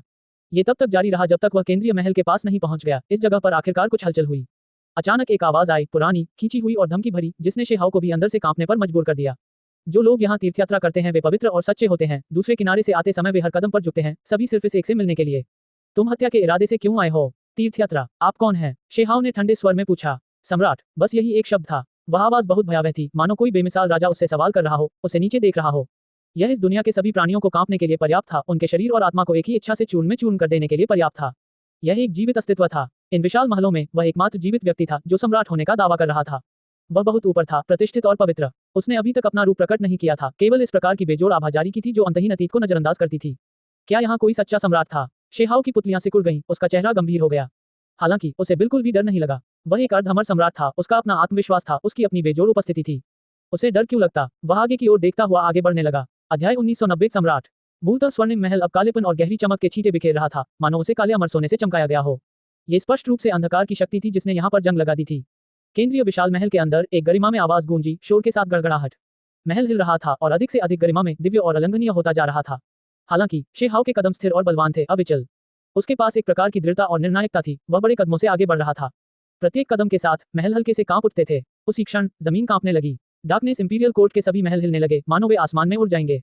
विशाल महल के अंदर ये बहुत विशाल था। वहां कोई तथाकथित शाही सैनिक नहीं दिख रहे थे, केवल कुछ प्राचीन इमारतें और बड़े बदलावों के संकेत थे। वहां एक प्रकार का उदास एहसास था। ऐसा इसलिए था क्योंकि महल के अंदर का हिस्सा थोड़ा बर्बाद हो गया था। जैसे जैसे वह आगे बढ़ता गया, शी हाओ ने एक अजीब अभिव्यक्ति प्रकट की। कुछ लाशें थी जो एक के बाद एक जमीन पर दिखाई दी। वे न जाने कितने महान युगों पहले मर गए थे। इसके अलावा इस महल के अंदर हर जगह धूल थी। कुछ मूर्तियां धूल में ढकी हुई थी, जमीन पर पड़े अवशेष भी लगभग धूल में डूबे हुए थे। दृश्य अविश्वसनीय रूप से उदास लग रहा था। ये वास्तव में इसी प्रकार का स्थान था जहां से एक गरिमा में आवाज निकली, जो ठंडे स्वर में शी हाओ की ओर मुखातिब थी। सम्राट से मिलते हुए भी झुके नहीं, तुम स्वर्ग के आदेश को भूल चुके हो। तुम्हारा नाम पुनर्जन्म स्मारक पर लिखा है। हर कदम पर झुको और तुम्हारे परलोक में पाप आधे से कम हो जाएंगे। कम से कम तुम्हारी सच्ची आत्मा तो सुरक्षित रहेगी। वह आवाज बहुत तेज थी, आकाश और धरती में गूंज रही थी, पूरी असीम दुनिया को हिला रही थी। ऐसा लग रहा था जैसे कोई अमर सम्राट यहाँ उतर आया हो और इस दुनिया पर दबाव डाल रहा हो। शी हाओ ने भौहें सिकोड़ी। ये प्राणी वास्तव में बहुत शक्तिशाली था, अतीत में उसके सभी विरोधियों से कहीं ज्यादा शक्तिशाली, यहाँ तक कि उसकी आत्मा भी लगातार कांप रही थी। यदि यह कोई और होता, यदि यह अभी कहे गए दर्जन भर शब्द होते, तो केवल एक वाक्य ही उनकी सच्ची आत्मा को झकझोरने के लिए पर्याप्त होता और इस प्रकार वे पुनर्जन्म के मार्ग पर आगे बढ़ जाते। ये वास्तव में बहुत शक्तिशाली था। मुंह से बोले गए शब्द ही एक विश्व को झकझोर देने वाले अमर राजा को परलोक में भेजने के लिए पर्याप्त थे, जिससे उनका अमर दौभाग्य खत्म हो गया। हान, इस तरह के दबाव का सामना करते हुए शी हाओ की मुट्ठी टूट गई। एक प्रभावशाली आभा उमड़ी, अत्यंत भयंकर, सीधे महल की गहराई में जाकर सीधे उसे दबाते हुए। मैं भी भगवान की तरह कपड़े पहनकर अर्धअमर सम्राट के दायरे में हूँ, जो मुझे स्वर्ग का आदेश जारी करने का दावा करने की हिम्मत करता है, जो मुझे शब्दों के साथ परलोक में भेज सकता है। पुनर्जन्म का मार्ग, मैं तुम्हें वहां भेजूंगा। शी हाओ चिल्लाया, उसकी आवाज बहुत शानदार थी, मानो कोई स्वर्गीय सम्राट कोई फरमान जारी कर रहा हो। उसके शब्द कानून थे। ऊपर इकट्ठा हुए महान दाव प्रतीक एक सुनहरे फरमान में बदल गए, महल की गहराई की ओर भी गड़गड़ाहट कर रहे थे। इस प्रकार की शक्ति बहुत प्रबल थी। पूरा अंधकार में महल चमकने लगा। इस समय शेहाओ एक चमकते हुए दीप्तिमान सूर्य की तरह था जो इस अंधकार शाही दरबार को रोशन कर रहा था। हर कोने में चमक बिखरी हुई थी जिससे ये स्थान अविश्वसनीय रूप से पवित्र लग रहा था। ऐसा लग रहा था मानो वह हमेशा के लिए अविनाशी हो, ऊंचे स्थान पर स्थापित हो। उसका स्वर्गीय सम्राट जादुई प्रक्षेपण प्रकट हुआ, दिव्य शक्ति बेजोड़ स्वर्णिम चमक अंधकार पर बिखर रही थी। यहाँ सब कुछ बदल रही थी। बेलगाम। ठीक इसी समय धूल से ढके प्राचीन महल के भीतर से इस प्रकार की डांट फटकार की आवाज आई जिसमें आघात, क्रोध और हत्या की मंशा थी। अनंत अंधकार के प्रतीक उमड़ पड़े। उस प्राणी ने कार्रवाई शुरू कर दी। एक भूरे रंग की हथेली जो लगभग सूख चुकी थी, त्वचा हड्डी के चारों ओर लिपटी हुई थी, धीरे धीरे और भारी रूप से टूट गई, स्वर्ग से छलकती हुई सम्राट शक्ति को ले जा रही थी। उस हथेली के नीचे सूरज और चांद घूम रहे थे, असीम तारे और अंतहीन ब्रह्मांड आकार ले रहे थे, आदिम अराजकता घूम रही थी। यहाँ तक कि एक पुनर्जन्म पद भी था जो कि थोड़ा बहुत दिखाई दे रहा था। हथेली बड़ी नहीं दिख रही थी, बल्कि यह काफी साधारण लग रही थी, लेकिन इसने दुनिया की हर चीज को नियंत्रित किया। ऐसा लग रहा था जैसे वह स्वर्ग और पृथ्वी का निर्माण कर रहा था, पुनर्जन्म को समझ रहा था। ये वाकई बहुत भयानक था। कौन है जो इतनी बेशर्मी से काम कर रहा है? शेहाओ की आवाज शानदार थी। उसके सफेद कपड़े ऊपर आसमान में ऊंचे उठ गए। उसने मुट्ठी का निशान बनाया, उस भूरे और सिकुड़े हुए हथेली का सामना करते हुए अनंत अमर शक्ति जारी की। हान, यह एक बहुत ही चौंकाने वाली टक्कर थी। पूरा प्राचीन अंधकार में संसार चीख उठा, कांप उठा। विशाल पृथ्वी पूरी तरह से फट गई, आकाश का गुंबद भी टूट गया जिससे एक अंतहीन तूफान पैदा हो गया। महल ढह गए। इस समय यह अंधकार शाही दरबार जो लाखों करोड़ों वर्षों से अविनाशी बना हुआ था, ढह गया। प्राचीन महल एक के बाद एक ढह गए। इस प्रकार यह स्थान खंडहर की भूमि बन गया। ये समझना जरूरी था कि इस जगह पर अर्धअमर सम्राट स्तर की बेजोड़ संरचना थी। ये कई पीढ़ियों तक अमर रही। अमर राजा अपना सम्मान देने आते थे, अगर कोई असम्मानजनक रवैया लेकर आता तो उसे दबा दिया जाता। इन महल समूहों के अंदर अमर राजा के खून की कोई कमी नहीं थी। विशाल चट्टानें उड़ गईं और विशाल खंभे टूट गए। डार्कनेस इमोर्टल गोल्ड की टाइलें टूटकर बिखर गईं और सभी दिशाओं में उड़ गईं। ये दो शक्तिशाली व्यक्ति थे। उनके विश्व को झकझोर देने वाले हमलों ने ऊपर के आकाश और नीचे की धरती को हिलाकर रख दिया। समय की महान नदी लगभग टूट गई। शेहाओ बिना हिले डुले सीधे खड़े थे। उनके सफेद कपड़े धूल से अछूते थे, उनके काले बाल इधर उधर लहरा रहे थे।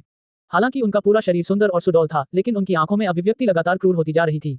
दूसरी तरफ महल ढह गए, धूल उड़ रही थी, लाशें एक के बाद एक दिखाई दे रही थी, शून्य में तैर रही थी। वे बुझ गईं और फिर बिखर गईं। और भी दूर उन ढही हुई इमारतों के अंदर इस तरह के अवशेष थे। वे सभी बख्तरबंद थे, उनके हाथों में हथियार थे। वे पहले धूल से ढके हुए थे लेकिन अब प्रकट हो गए थे। दिव्य सेना और सेनापति सभी लाशों में बदल गए। अब वे सभी दुनिया में फिर से प्रकट हुए, लेकिन वे तुरंत बाद नष्ट हो गए। कोई लाश दिखाई नहीं दी। सम्राट स्तर की शक्ति के तहत कुछ भी अस्तित्व में नहीं रह सकता था, कोई भी प्राणी अमर नहीं रह सकता था। यहाँ तक कि अर्ध अमर सम्राट स्तर की संरचनाओं द्वारा संरक्षित अंधकार शाही दरबार भी ध्वस्त हो गया। शेहाओ की पुतलियां सिकुड़ गईं। उसने महल के नीचे उन अवशेषों को देखा, उनके कवच और हथियार देखे। ये स्पष्ट रूप से पिछले शाही दरबार की सेना थी। ये स्थान पहले बहुत समृद्ध और वैभवशाली था। अतीत में कई दिव्य सैनिक और सेनापति इस स्थान की रक्षा करते थे, लेकिन पता नहीं क्यों वे सभी प्राणी मारे गए, धूल में दफन हो गए। पूरा महल अंधकार की भूमि बन गया। उसी समय शीहाओ ने उस तथाकथित सम्राट को भी देखा। यह एक मुरझाया हुआ व्यक्ति था जो जैद सिंहासन पर बैठा था। उस विशाल महल में भले ही वह बहुत क्षतिग्रस्त हो गया था, फिर भी वह ढह नहीं गया। वह ऊपर से नीचे की ओर देख रहा था। यह इस केंद्रीय विशाल महल में एकमात्र जीवित प्राणी था। वह वास्तव में सम्राट के नाम से जाना जाने वाला प्राणी था। वह स्पष्ट रूप से शक्तिशाली और बेजोड़ था। जब वह वहां बैठा था तो उसकी अभिव्यक्ति ठंडी थी। शेहाओ का सामना करते समय उसे कोई चोट नहीं लगी। वह एक अमर और शाश्वत आभा लेकर आया। बस उसका शरीर बहुत सूखा हुआ था, इसके अलावा अत्यंत ग्रे और पीला, कुछ अस्वाभाविक त्वचा हड्डियों के चारों ओर लिपटी हुई थी। केवल उसकी आंखें ही स्वर्णिम दीपों की तरह भयभीत करने वाली थीं।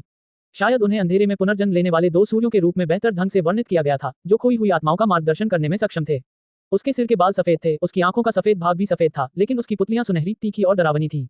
उनसे निकलने वाली चमक अमर राजाओं को चीर सकती थी। उसने पुराने सम्राटों जैसे कपड़े पहने हुए थे।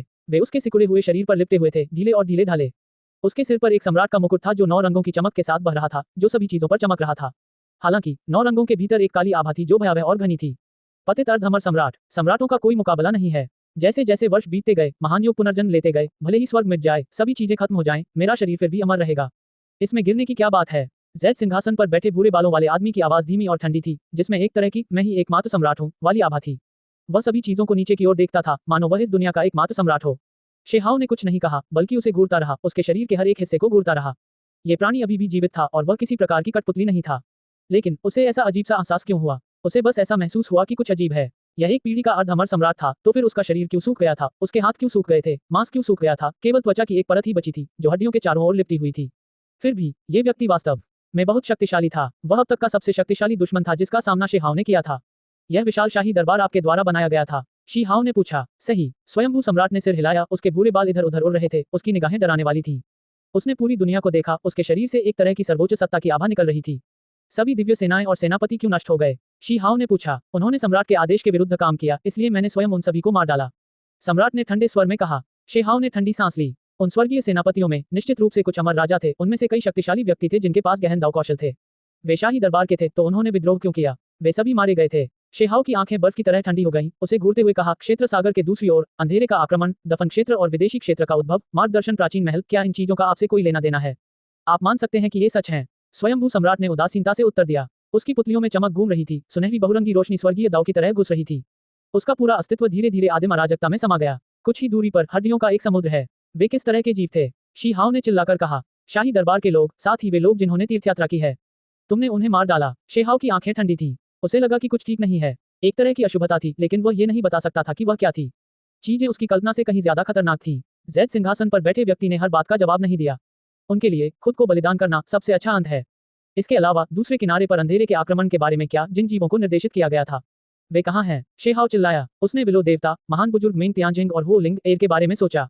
उसने यह मानने से इनकार कर दिया कि उनकी आत्माएं और हड्डियां बाहर हड्डियों के समुद्र में थीं, क्योंकि वे सभी पिछले महान युगों के अवशेष थे।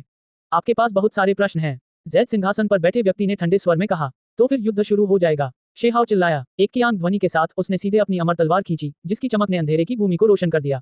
ये बेहद भयानक था। दिव्य तेज प्रवाहित हो रहा था उसके चारों ओर, जिससे वह अविश्वसनीय रूप से गौरवशाली हो गया था, मानो कोई स्वर्गीय सम्राट संसार पर उतर आया हो तथा उसे एक प्रकार की अद्वितीय आभा प्रदान कर रहा हो। ये तलवार का कोर आधा अमर सम्राट स्तर का था, अजेय। ये बहता हुआ बहती रोशनी की एक लकीर में बदल गया, आगे उस भूरे बालों वाले व्यक्ति की ओर बढ़ रहा था। धिक्कार! इस व्यक्ति के हाथ में बर्फ की तरह सफेद हड्डी का एक रूलर दिखाई दिया।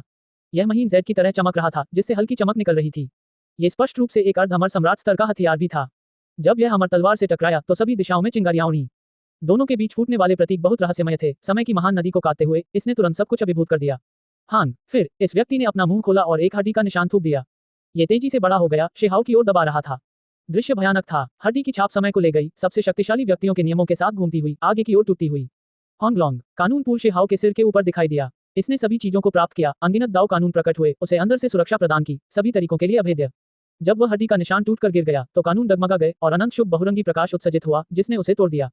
दिलचस्प, मुझे लड़े हुए कितना समय हो गया है। भूरे बालों वाले आदमी की आंखें गहरी और ठंडी थीं।